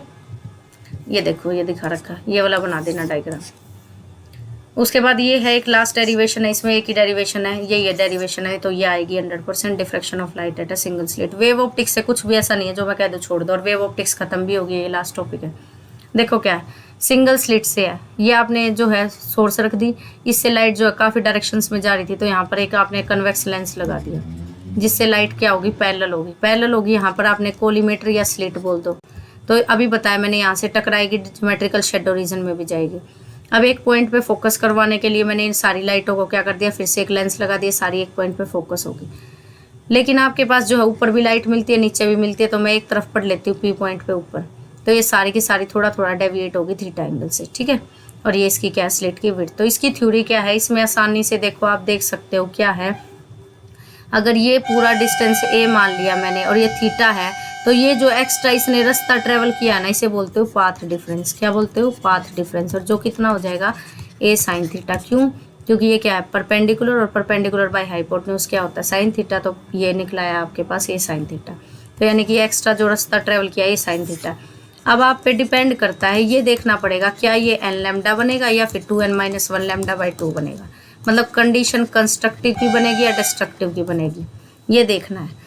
तो वहाँ पर तो ये कंडीशन कंस्ट्रक्टिव की थी, लेकिन यहाँ पर उल्टी हो जाती है कंडीशन। कैसे हुई? देखो, अगर ए साइन थीटा मेरे पास एन लैम्डा है ना, ठीक है, एन लैम्डा, यहाँ पर तो पूरे में ये लाइट मिल रही है तो सेंट्रल है, इसको तो आप छोड़ दो कि सेंट्रल फ्रिंज बन रहा है, तो ये तो प्राइमरी बन गया। बाकी अब जो भी मिलेंगे ना आपको इसके अलावा जो लाइट मिलती है यहाँ पे, जो भी मैंने बताया था, ये तो प्राइमरी है, इसको तो बोलते हैं सेंट्रल, कि यहाँ पर तो लाइट मिलेगी बहुत बढ़िया, तो मैंने ऐसे दिखा दी। उसके बाद ये ऐसे बैंड है ना डिक्रीज हो जाते हैं, तो इनको बोलते हैं सेकेंडरी। लेकिन ये भी जो ऊपर बन रहे हैं इनको बोला जाएगा क्या? सेकेंडरी मैक्सिमा, और जो नीचे है इन्हें बोला जाएगा मिनिमा। जो लाइन को टच कर गया मिनिमा, और जो ऊपर जा रहे हैं वो मैक्सिमा, तो इनको सेकेंडरी बोलते हैं, इनको भी इनको भी। अब ये सेकेंडरी में ही देखते हैं कि मैक्सिमा कब बनेगा, मिनिमा कब। तो देखो, अगर ये एन लैम्डा है मेरे पास पाथ डिफरेंस, तो एन लैम्डा का मतलब या तो खाली लैम्डा है, या फिर 2 लैम्डा है, या 3 लैम्डा है, या 4 लैम्डा है, इस तरह से है ये आपके पास, ठीक है। एन लैम्डा अगर मेरे पास बन रहे हैं तो एन लैम्डा का मतलब या तो लैम्डा बन रहा है, 2 लैम्डा या 3 लैम्डा या 4 लैम्डा, इस तरह से आपके पास जो है ये बनेगी, ये जो है आपके पास पाथ डिफरेंस बनेगा, ठीक है। तो अब आप मुझे ये बताओ, जब ये एन लैम्डा होगा तो यहाँ पर जब अगर ये खाली लैम्डा भी है तो मैं ये कह सकती हूँ भाई 2 हिस्सों में बटेगा, ऊपर भी और नीचे भी, क्योंकि दोनों तरफ पैटर्न मिलता है। ये तो है नहीं कि एक तरफ मिलेगा, मैंने अभी बताया। तो लैम्डा को 2 हिस्सों में तोड़ लिया, लैम्डा बाई 2 लैम्डा बाई 2, ठीक है। 2 लैम्डा अगर आया तो 2 लैम्डा को भी 2 पार्ट्स में तोड़ लो, लैम्डा, और लैम्डा 2 हिस्सों में टूट गया। अगर 3 लैम्डा आया तो इसको 3 हिस्सों में ऐसे तोड़ना पड़ेगा, ठीक है। Lambda by two, lambda by two, lambda by two, तो टोटल हो जाएगा 3 लैम्डा बाई टू। ये ऐसे टूटेगा, फिर और भी टूटेगा, ऐसे ब्रेक होगा ये। लैम्डा, लैम्डा 2 लैम्डा हो गया, और फिर ये लैम्डा बाई 2 और लैम्डा बाई 2, इनको दो को अलग तोड़ोगे, ठीक है। तो अब इस केस में क्या होगा, जितना ऊपर है ना उतना ही नीचे मिलेगा और ये कट हो जाएगा। मतलब ये ऊपर था, ये नीचे था, 2 लैम्डा हुआ, फिर भी जितना ऊपर है उतना ही नीचे है। इसमें भी जितने ऊपर हैं 2 सेम उतने ही नीचे बनेंगे। तो इसका मतलब हमेशा ऐसा होगा कि कट जाएगा, तो आपको कुछ लाइट नहीं मिलेगी। तो ये कंडीशन बन गई सेकेंडरी मिनिमा की। किसकी बन गई? मिनिमा की, क्योंकि ये इक्वल हिस्सों में बट जा रहा है। अब आ जाओ मैक्सिमा पे। मैक्सिमा पे कैसे होगा? मैक्सिमा होगा इसका उल्टा, ये वाली कंडीशन। वहां पर ये कंडीशन थी डिस्ट्रक्टिव की, लेकिन यहाँ पर ये एक तरह से कंस्ट्रक्टिव की बन गई, मैक्सिमा की कंडीशन बन गई, ठीक है। तो ये देखो, एन को जैसे ही आप 1 पुट करोगे तो 2 - 1 लैम्डा बाई 2, एन को 2 पुट करोगे तो 3 lambda by 2, 5 lambda by 2, 7 lambda by 2 and so on. Lambda by 2 है, एक बचा हुआ है, इसको आप कितने भी हिस्से में तोड़ लो, आप नहीं तोड़ सकते लैम्डा बाई 2 को। 3 लैम्डा बाई 2 है, इसको भी 3 हिस्सों में तोड़ोगे, 3 लैम्डा बाई 2, 2 तो कट जाएंगे, एक जरूर बचेगा। 5 लैम्डा बाई 2 है, 5 हिस्सों में बट जाएगा, टोटल 5 लैम्डा बाई 2 हो गया, 2 तो कट जाएंगे लेकिन एक फिर से बचेगा। तो इसका मतलब 1 लैम्डा बाई 2 का मतलब है कुछ ना कुछ इंटेंसिटी उनकी बचती चलेगी, तो कुछ ना कुछ बचेगी, तो इसका मतलब वो मैक्सिमा है, कुछ ना कुछ इंटेंसिटी क्या करेंगे, देंगे। तो इसका मतलब ये कंडीशन होगी मैक्सिमा की, ठीक है। ये देखो, ये इंटेंसिटी बीच वाली ये बनाना आना चाहिए। फिर ये आपके पास लैम्डा पे, 2 लैम्डा पे, 3 लैम्डा पे अभी बताया मिनिमा है, यहाँ पर मिनिमा है, ठीक है, सारी यहाँ पे माइनस में। और जो ये बीच वाले हैं, ये lambda plus 2 lambda, 3 lambda by 2, बीच में ऐसे निकलती है एवरेज। कैसे निकलती है? ऐसे निकलती है एवरेज, दोनों को ऐड कर दो, 3 लैम्डा बाई 2। ये 2 लैम्डा प्लस 3 लैम्डा है, 5 लैम्डा बाई 2 पे एवरेज निकलेगी, ठीक है। इधर माइनस में कर दो इनको, तो यानी कि ये मैक्सिमा। अब विड्थ ऑफ सेंट्रल मैक्सिमा है, टॉपिक हट चुका आपके सिलेबस से। ये निकाल के दिखाओ, सीधा ये पूछेंगे विड्थ होती क्या है। तो विड्थ पहले निकलवाते थे, तो विड्थ क्या होती है अभी बताया है, lambda capital D by small D. मैंने बताया था फ्रिंज विड्थ होती है इंटरफेरेंस की। तो यहाँ पे पता है क्या करना, लैम्डा कैपिटल डी तो यूं का यूं रख लेना, और जो ये स्मॉल डी था ना, स्मॉल डी की जगह आपने विड्थ कितनी ली है, ए, और क्योंकि इसके अंदर 2 आ जाते हैं इधर भी, तो 2 टाइम्स और कर देना। ये ध्यान रखना 2 टाइम्स करनी है, ऑप्शन में आएगा तो 2 लगा होगा जिसमें वही सेंट्रल मैक्सिमा की विड्थ है, खाली सिंगल नहीं है, सिंगल वाला फ्रिंज विड्थ बना देगा। इस चीज़ का बहुत ध्यान रखना, बच्चे 2 को छोड़ देते हैं, ठीक है। डिफरेंस क्या भाई, इंटरफेरेंस जो है वो आपके पास 2 कोहेरेंट सोर्सेज की वजह से होता है, डिफ्रैक्शन सिंगल सोर्स की वजह से होता है। एक तो ये है, डेफिनेशन दे देना मतलब दोनों में। उसके बाद इंटरफेरेंस में सभी जो होते हैं सेम इंटेंसिटी के होते हैं, लेकिन डिफ्रैक्शन में बड़े वाला तो ज़्यादा इंटेंसिटी का, उसके बाद डिक्रीज होते जाते हैं। इंटरफेरेंस में क्या होती है, इंटेंसिटी मिनिमा पे 0 हो जाती है और मैक्सिमा पे डार्क बैंड होता है। लेकिन डिफ्रैक्शन में क्या होता है, इंटेंसिटी बिल्कुल 0 ना होकर, देखो थोड़ी थोड़ी लाइट आपको सारे रीजन में दिखती है। विड्थ जो है इंटरफेरेंस में इक्वल हो या ना हो, लेकिन जो डिफ्रैक्शन बैंड है उसमें कभी भी इक्वल नहीं होती, अनइक्वल होती है। तो ये डिफरेंस भी याद रखना, ठीक है। ये देखो कुछ क्वेश्चन TIR से आया हुआ था कि इसमें से कौन सा TIR पे बेस्ड नहीं है। ऑप्टिकल फाइबर TIR पे बेस्ड है, ये नहीं है। हॉट समर डेज में मिराज बनता है, बिल्कुल बेस्ड है। डायमंड भी तो TIR पे बेस्ड ये नहीं है। अभी बताया था ये कोची फॉर्मूला, क्रिटिकल एंगल से क्या डिपेंड करता है, बिल्कुल करता है रिफ्रैक्टिव इंडेक्स वेवलेंथ पे। मिनिमम डेविएशन क्या डिपेंड करेगी, अभी बताया था मैंने कि मिनिमम डेविएशन डिपेंड करती है, क्योंकि डेल्टा होता है म्यू -1 × A। तो यहाँ पर जिसका रिफ्रैक्टिव इंडेक्स ज़्यादा होगा उसकी क्या होगी, डेविएशन ज़्यादा होगी। तो रिफ्रैक्टिव इंडेक्स ज़्यादा वॉयलेट का होता है। आउट ऑफ वो ब्लू एंड रेड कलर में से किसकी डेविएशन ज़्यादा होगी, डेविएशन अभी बताया था विबग्योर की, वही मैंने जो बता रखा है। ये आपको जो इक्वेशन अभी मैंने करवाई है क्या, I1 + I2 = ये वाली रिलेशन मैंने अभी करवाई है ना, I1 + I2 - A। तो यहाँ से डेविएशन आपको निकालनी है, तो ये वैल्यू पुट करो, I1 और I2। ये एमरजेंट एंगल को इसने ले रखा, कैसे भी ले सकते हो, पुट करके ये एंगल निकल जाएगा। डेविएशन जब भी पूछी जाए डी से हो या डेल्टा से, डेविएशन एंगल डायरेक्ट पूछा गया तो इस फॉर्मूले पे बेस्ड, और कोई प्रिज्म का फॉर्मूला नहीं है। ये मैंने अभी आपको बताया था टेलीस्कोप में क्या होता है। टेलीस्कोप में आगे वाला जो लेंस होता है वो आपका क्या होता है, बड़ा होता है छोटा होता है। आगे वाला लेंस जो होता है वो आपके पास क्या होता है, बड़ा होता है, दूसरे वाला क्या होता है, छोटा होता है। तो आपके पास इसमें किस तरह से आप पता लगाओगे कि किसकी अपर्चर ज़्यादा किसकी कम है। तो ऑब्जेक्टिव के लिए हमें क्या चाहिए, ऑब्जेक्टिव के लिए हम कौन सा लेंस लेंगे, लेंस 1 लेंगे, जिसकी क्या होगी, फोकल लेंथ क्या होगी, ज़्यादा होगी, और जो है पावर क्या हो जाएगी, छोटी। तो फोकल लेंथ ज़्यादा होती है ऑब्जेक्टिव में, ठीक है। और आई पीस में क्या होता है, उल्टा होता है इसका, तो ये ध्यान रखना, क्योंकि फोकल लेंथ 1/p होती है। तो अभी मैंने जब आपको बताया कि कैसा लेंस चूज करोगे टेलीस्कोप में जो ऑब्जेक्टिव लेंस होता है, ऑब्जेक्टिव लेंस में आपके पास क्या होता है, फोकल लेंथ क्या ली जाती है, फोकल लेंथ ज़्यादा ली जाती है। तो फोकल लेंथ ज़्यादा होती है ऑब्जेक्टिव की, और आई लेंस की छोटी होती है। तो इसकी ज़्यादा होती है, तो यानी कि पावर उसकी छोटी लेनी है। तो इनमें से कौन सा चूज करोगे जिसकी पावर कम है। क्या मैग्नीफाइंग पावर डिपेंड करती है कलर पे? बिल्कुल करती है भैया, इससे लेंस फॉर्मूले से। इससे आपको पता लग गया कि ये रिफ्रैक्टिव इंडेक्स पर डिपेंड कर रहा है और ये मैग्नीफिकेशन फोकल लेंथ पे कर रही है, और फोकल लेंथ रिफ्रैक्टिव इंडेक्स पर डिपेंड करी। तो बस यस नो में ध्यान रख लो और कुछ नहीं करना। ये क्वेश्चन मैंने आपको करा दिया भाई। नेक्स्ट भी ये वाला भी मैंने करा दिया, बिल्कुल सेम है। डिस्टेंस को माइनस करते जाना, ये मेरे पेपर में आया था। Thank you. तो आपकी ऑप्टिक्स यूनिट हुई है कंप्लीट। इससे जो है 16 मार्क्स आपके मैंने पक्के कर दिए, इससे बाहर नहीं आएगा एक सिंगल क्वेश्चन भी। बाकी आपके ऊपर डिपेंड है कि आप क्वेश्चन को कैसे पढ़ते हो। आप इसको बहुत अच्छे से बार बार जो है रिपीट करके देखना। अभी आपके पास है आज का पूरा दिन, तो 16 नंबर तो आपके कहीं नहीं गए। ठीक है, तो 16 मार्क्स आप यहाँ से कंप्लीट करो। Thank you. कोई भी डाउट हो आप मुझे मेल कर सकते हैं। ठीक है, all the best for exam.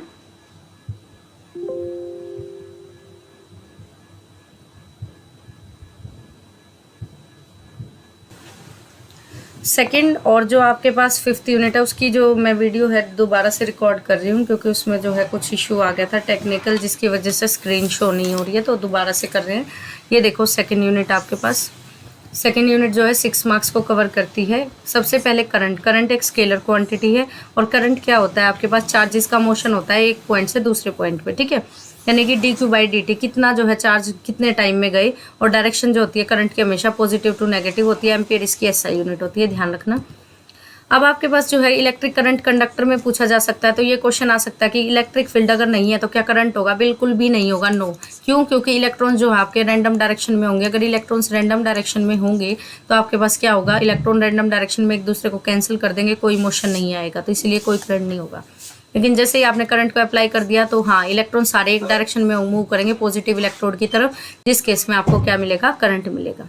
तो इतना ही ध्यान रखना इसमें। उसके बाद ओम्स लॉ है। ओम्स लॉ क्या कहता है, जब सारी कंडीशंस को आप क्या करो, कांस्टेंट करते हो, टेम्परेचर, स्ट्रेन, ह्यूमिडिटी, प्रेशर, तब उसके बाद जो वोल्टेज है वो डायरेक्टली प्रोपोर्शनल होती है किसके, रेजिस्टेंस के, और जो करंट के, जिससे जो है कांस्टेंट जनरेट होता है, जिसे रेजिस्टेंस बोलते हैं, जो लेंथ पे, एरिया पे, नेचर पे और टेम्परेचर पे डिपेंड करता है। ये जो है मॉडिफाइड फॉर्म है किसकी, ओम्स लॉ की, modified form of Ohm's law. और अगर आप इसका सिग्मा का जो इन्वर्स लेते हो वो होता है 1/r, जिसे बोलते हो कंडक्टेंस। क्या बोलते हो, कंडक्टेंस। और रेजिस्टिविटी का उल्टा कब आता है, जब आप ये देखते हो कि रेजिस्टेंस डायरेक्टली प्रोपोर्शनल लेंथ के, एरिया के इन्वर्सली प्रोपोर्शनल, तो यहाँ से r/ρ/L/A आता है। रो जो होता है ये रेजिस्टिविटी होता है, इसका उल्टा जब हम करते हैं सिग्मा आता है, जिसे बोलते हैं कंडक्टिविटी। क्या बोलते हैं, कंडक्टिविटी। इसको कापा से डिनोट करते हैं भाई, कंडक्टेंस को कापा से। ये जो है के होता है कापा, ठीक है, इसको करते हैं सिग्मा से कंडक्टिविटी को। ड्रिफ्ट वेलोसिटी, एक यही डेरिवेशन है, एक इसमें ये और एक आई और इज इक्वल टू NEAVD। इसके अलावा कोई टॉपिक नहीं आने वाला सेकंड यूनिट से। तो ड्रिफ्ट वेलोसिटी क्या होती है, ड्रिफ्ट वेलोसिटी वो होती है, देखो जैसे इलेक्ट्रॉन्स है, ये इलेक्ट्रॉन्स आपके पास जब पॉजिटिव टर्मिनल ऑफ इलेक्ट्रॉन की तरफ यहाँ पर जाएंगे तो ये इलेक्ट्रॉन एक दूसरे को धक्का मारते हुए चलेंगे। एक इलेक्ट्रॉन यहाँ है, दूसरा इलेक्ट्रॉन उसको पीछे से धक्का मार रहा है, उसके बाद एक और मार रहा है, इलेक्ट्रॉन पुश होते जा रहे हैं। तो उस केस में जो उनकी एवरेज वेलोसिटी होती है, इलेक्ट्रॉन्स ड्रिफ्ट होते हैं पॉजिटिव टर्मिनल की तरफ, एक स्पीड से नहीं जाते, उसे बोला जाता है ड्रिफ्ट वेलोसिटी, से VD से डिनोट करते हो। और ये ध्यान रखना, इलेक्ट्रॉन्स की इतनी होती है 10⁻⁻⁴ मीटर पर सेकेंड। डेरिवेशन करते हैं, इलेक्ट्रॉन पे फोर्स कितनी होती है, इलेक्ट्रिक फील्ड का फॉर्मूला बताया था F/Q, तो यहाँ से फोर्स आ गई Q × E। अगर इलेक्ट्रॉन है तो Q की वैल्यू -E होगी, Q की जगह पुट कर दिया क्या, -E, तो ये वाली वैल्यू होगी -E × में E। अब एक्सेलरेशन जो है इलेक्ट्रॉन्स की, इसको हटाओ माइनस को, ये E को हटा दो, सफिक्स को कोई ज़रूरत नहीं है इसकी। इलेक्ट्रॉन के लिए जो एक्सेलरेशन होती है, अगर सिंपल गिवन है तो F = m में भी होता है, तो F = अगर m में है, दोनों को क्या करना पड़ेगा, बैलेंस करने के लिए इक्वल फोर्स है, क्योंकि दोनों ही फोर्स है तो इक्वल करते हैं हमेशा, स्टेडी स्टेट कंडीशन होती है। A = -E/m हो गया। अब आपके पास अगर मैं बात करती हूँ first equation of motion V = U + AT की, तो शुरू में इनिशियल वेलोसिटी इनकी क्या होगी, 0। तो ड्रिफ्ट वेलोसिटी V क्या होगा, VD का काम करेगी, और टाइम जो है T टाउ होता है, क्योंकि एक इलेक्ट्रॉन पे जब तक दूसरा इलेक्ट्रॉन आके पुश नहीं करता उसे रिलैक्सेशन टाइम बोलते हैं, तो इसको टाउ बोलो। यहाँ पर A की वैल्यू को पुट कर दो, तो VD की वैल्यू आ गई -EE τ/m, ये टाउ है, ठीक है। ये ड्रिफ्ट वेलोसिटी का एक्सप्रेशन है। नेक्स्ट है relation I is equal to N E A V D में 100% आएगी, लिख के ले लो ये डेरिवेशन, ठीक है।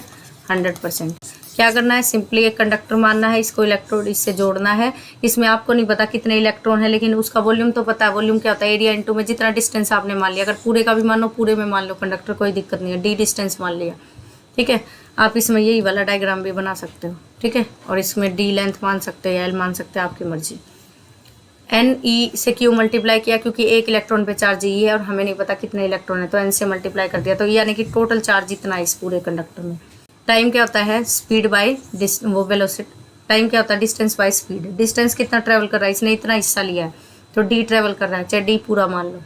वेलोसिटी का काम कौन कर रहा है, वी डी। अब चार्ज, आपको करंट पता क्या होता है, चार्ज बाय टाइम। चार्ज निकाल लिया, टाइम से डिवाइड कर दो, ये डी से डी कट गया, तो यहाँ पर आ गया N E A V D, ठीक है। 100% आएगी डेरिवेशन। 3 स्टेप है बस। मोबिलिटी, मोबिलिटी की डेफिनेशन जरूर। मोबिलिटी क्या होता है, म्यू से रिप्रेजेंट ड्रिफ्ट वेलोसिटी को इलेक्ट्रिक फील्ड से डिवाइड कर दो, that is called mobility. Drift velocity को किससे डिवाइड कर दो, इलेक्ट्रिक फील्ड से।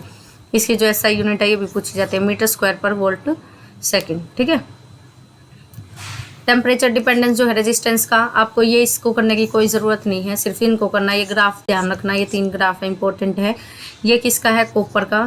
ये है आपके पास कॉपर का। कॉपर की जो रेजिस्टिविटी है टेम्परेचर के साथ बढ़ती है।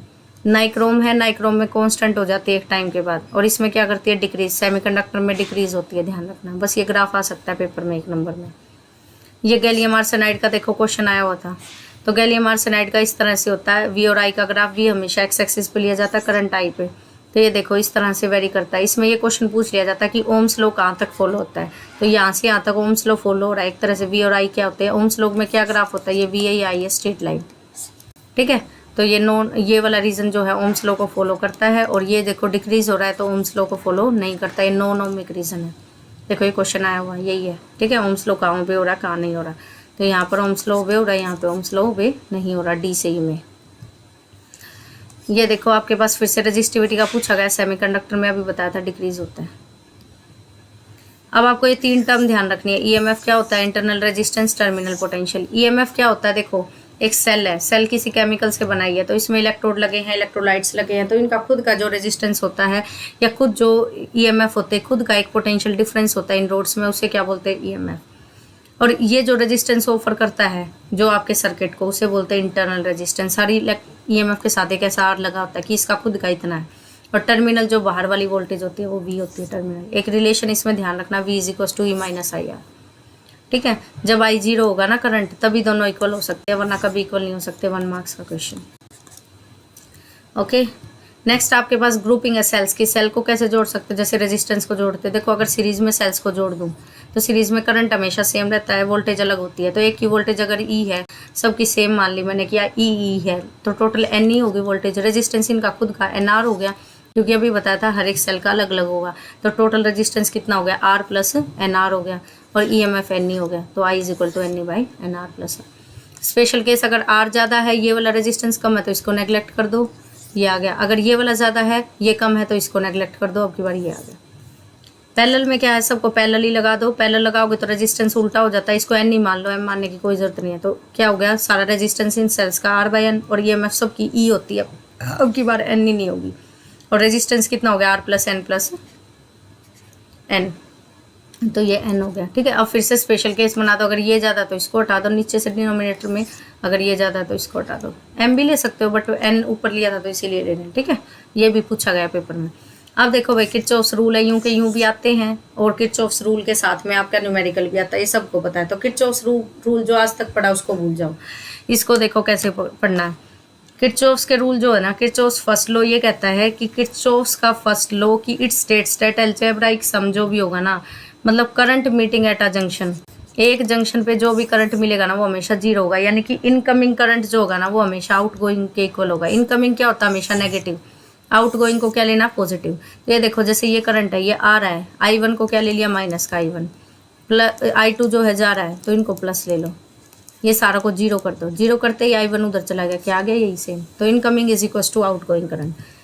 सेकंड लॉ को लूप लॉ भी बोलते हैं, वोल्टेज रूल भी बोलते हैं। ये क्या कहता है कि अलजेब्राइक समझो होगा ना वोल्टेज का, एक लूप में वो हमेशा 0 होगा। आपकी बार ये कहता है वोल्टेज 0 होनी चाहिए। तो इसके न्यूमेरिकल सोल्व करने का एक तरीका होता है, पता है कैसे, देखो इसके न्यूमेरिकल इस तरह से सोल्व होते हैं और कोई न्यूमेरिकल गलत नहीं होगा।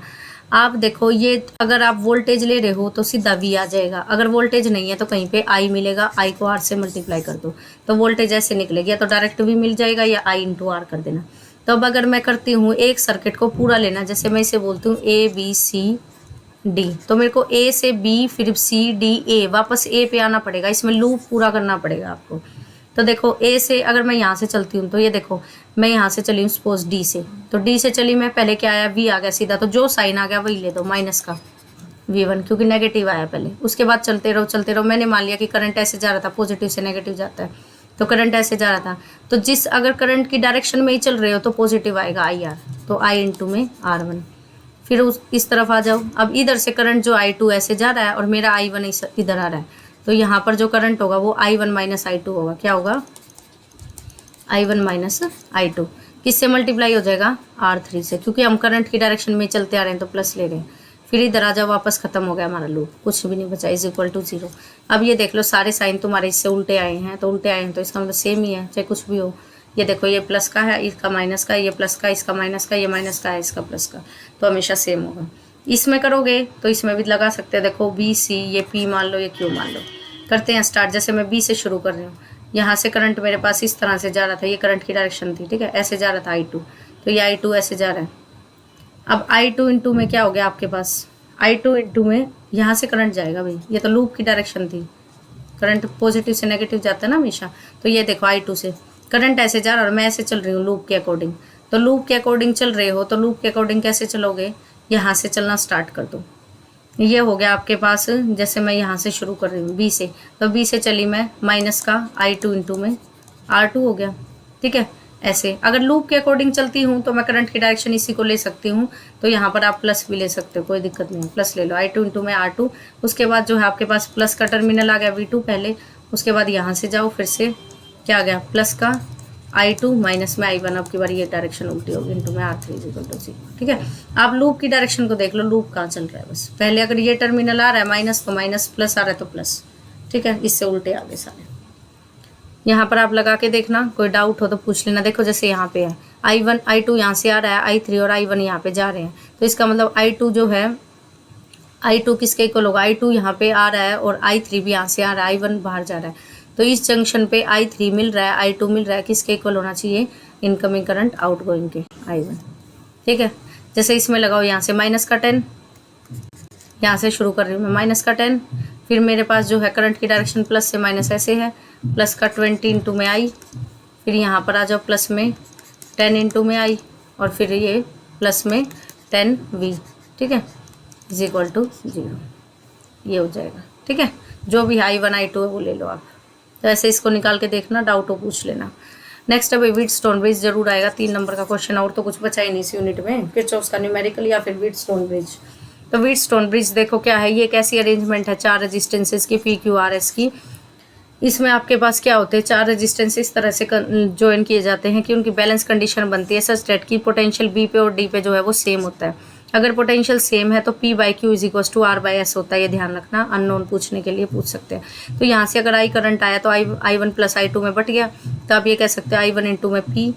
अगर मैं किरचॉफ का लूप लो लगाती हूँ इस वाले में, पहले वाले में, तो I1 into P resistance, plus इसको G को 0 सीधा भी कर सकते हो, और नहीं तो बाद में कर सकते हो I इंटू G कर लो, और प्लस में I2 इंटू में R इज इक्वल टू 0।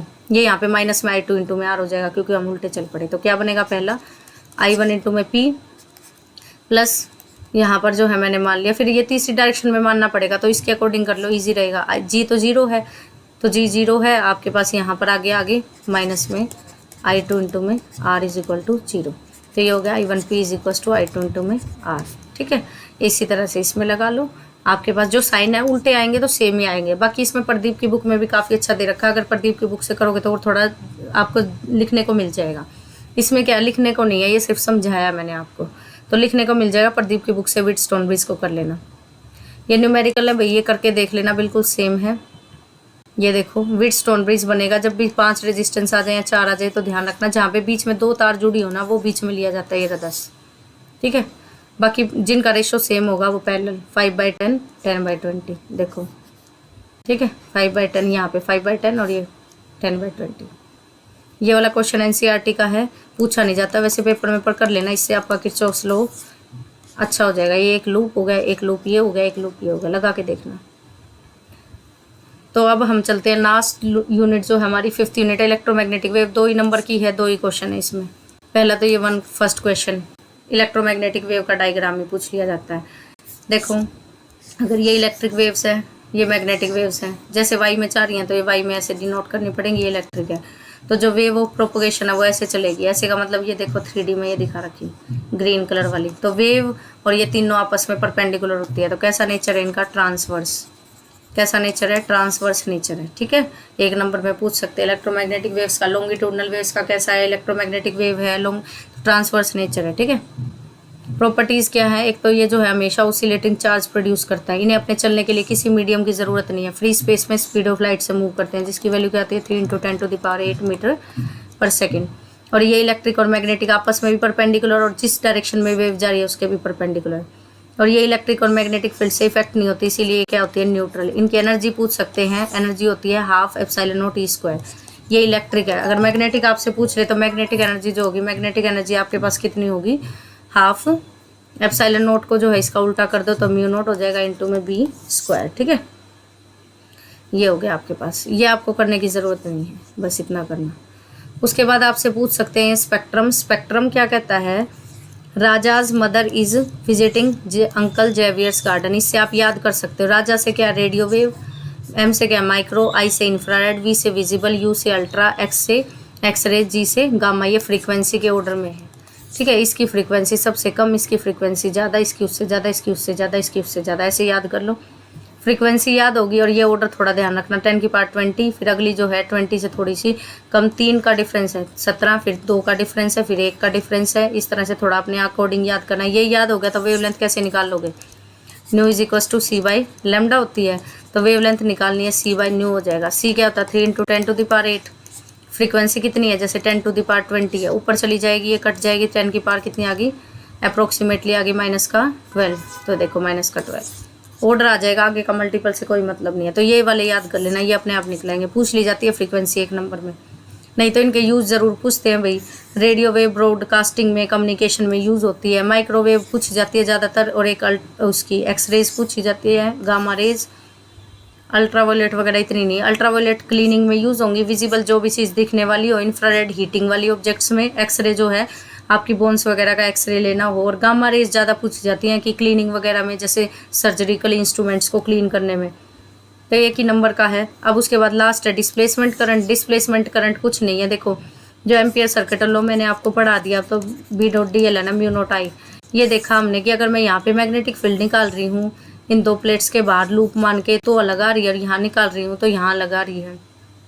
इसका मतलब क्या है कि कुछ ना कुछ ऐसी अनकंसिस्टेंसी है एम्पियर सर्किट लॉ में। ऐसा तो है नहीं, करंट तो सारी जगह फैल रहा है, करंट भी खत्म नहीं हो रहा, तो अंदर कोई ना कोई चीज़ है।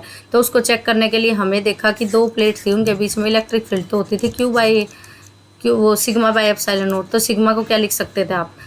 सिग्मा को Q/A लिख सकते हो, Q/A × ε0 इलेक्ट्रिक फील्ड। तो यहाँ से Q की वैल्यू आ गई ये ε0 E × A, क्योंकि इलेक्ट्रिक फील्ड 2 प्लेट के बीच में बताई थी σ/ε0। सिग्मा क्या आता है? Q/A आ गया, यहाँ से Q की वैल्यू ये आ गई। अब करंट निकालने के लिए dQ/dt कर दो, ε0 बाहर आ गया, dE/ ये क्या होता है? फ्लक्स। तो ये जो है आपके पास क्या होगा? ये एक अलग करंट आ गया, तो जिससे जो है आपके पास एम्पियर सर्किट लॉ ये बन गया μ0I + μ0 और आएगा, और ये d∅E/dt। तो डिस्प्लेसमेंट करंट बन गया, इसको डिस्प्लेसमेंट करंट नाम दिया। इसको μ0 से भी मल्टीप्लाई करना, ध्यान रखना 1 मार्क्स में। तो ये थी आपके पास 5th यूनिट। मैंने 2nd और 5th यूनिट को दोबारा करवा दिया आपके लिए। कोई भी डाउट हो आप मुझसे पूछ सकते हैं, मेल कर सकते हैं। थोड़ा स्पीड का रह सकता है क्योंकि कल ही आपका एग्जाम है। ऑल द बेस्ट आपको। लेकिन हाँ, गारंटेड ये वीडियो मैं कंप्लीट एक वीडियो बना रही हूँ। एक वीडियो ये आप कर लो, 4 से 5 घंटे की वीडियो है। इस वीडियो के बाद आपने अगर अच्छे से इसको बार बार देखना, कोई डाउट हो पूछना, 70 में से मैं गारंटी लेती हूँ कि आपके आराम से 60 मार्क्स आ जाएंगे। ज़्यादा मैं नहीं कह रही, लेकिन हाँ, अगर आपने इस वीडियो को अच्छे से देख लिया, 60 मार्क्स। हर एक डेरिवेशन को अच्छे से करना, स्टेप याद रखो, लिखना आप खुद भी लिख दोगे, छोड़ के मत आना, लिखना अच्छे से अटैम्प्ट करना। मेरे खुद के 95 थे, ये मैं बता चुकी हूँ आपको। तो मुश्किल नहीं है फिज़िक्स में मार्क्स लेना। और सीबीएसई बोर्ड से हूँ, मैं भी ये नहीं कह सकती कि मैं कोई स्टेट बोर्ड से कहीं और से, सीबीएसई बोर्ड से हूँ और लगातार मैं पढ़ा रही हूँ। तो थोड़ा सा जो है अपने आप पे भी भरोसा रखो, हम पे भी रखो और अच्छे से पढ़ो। जिसने कुछ नहीं भी पढ़ा वो अच्छे से वीडियो को देखो। All the best for your exam. Thank you.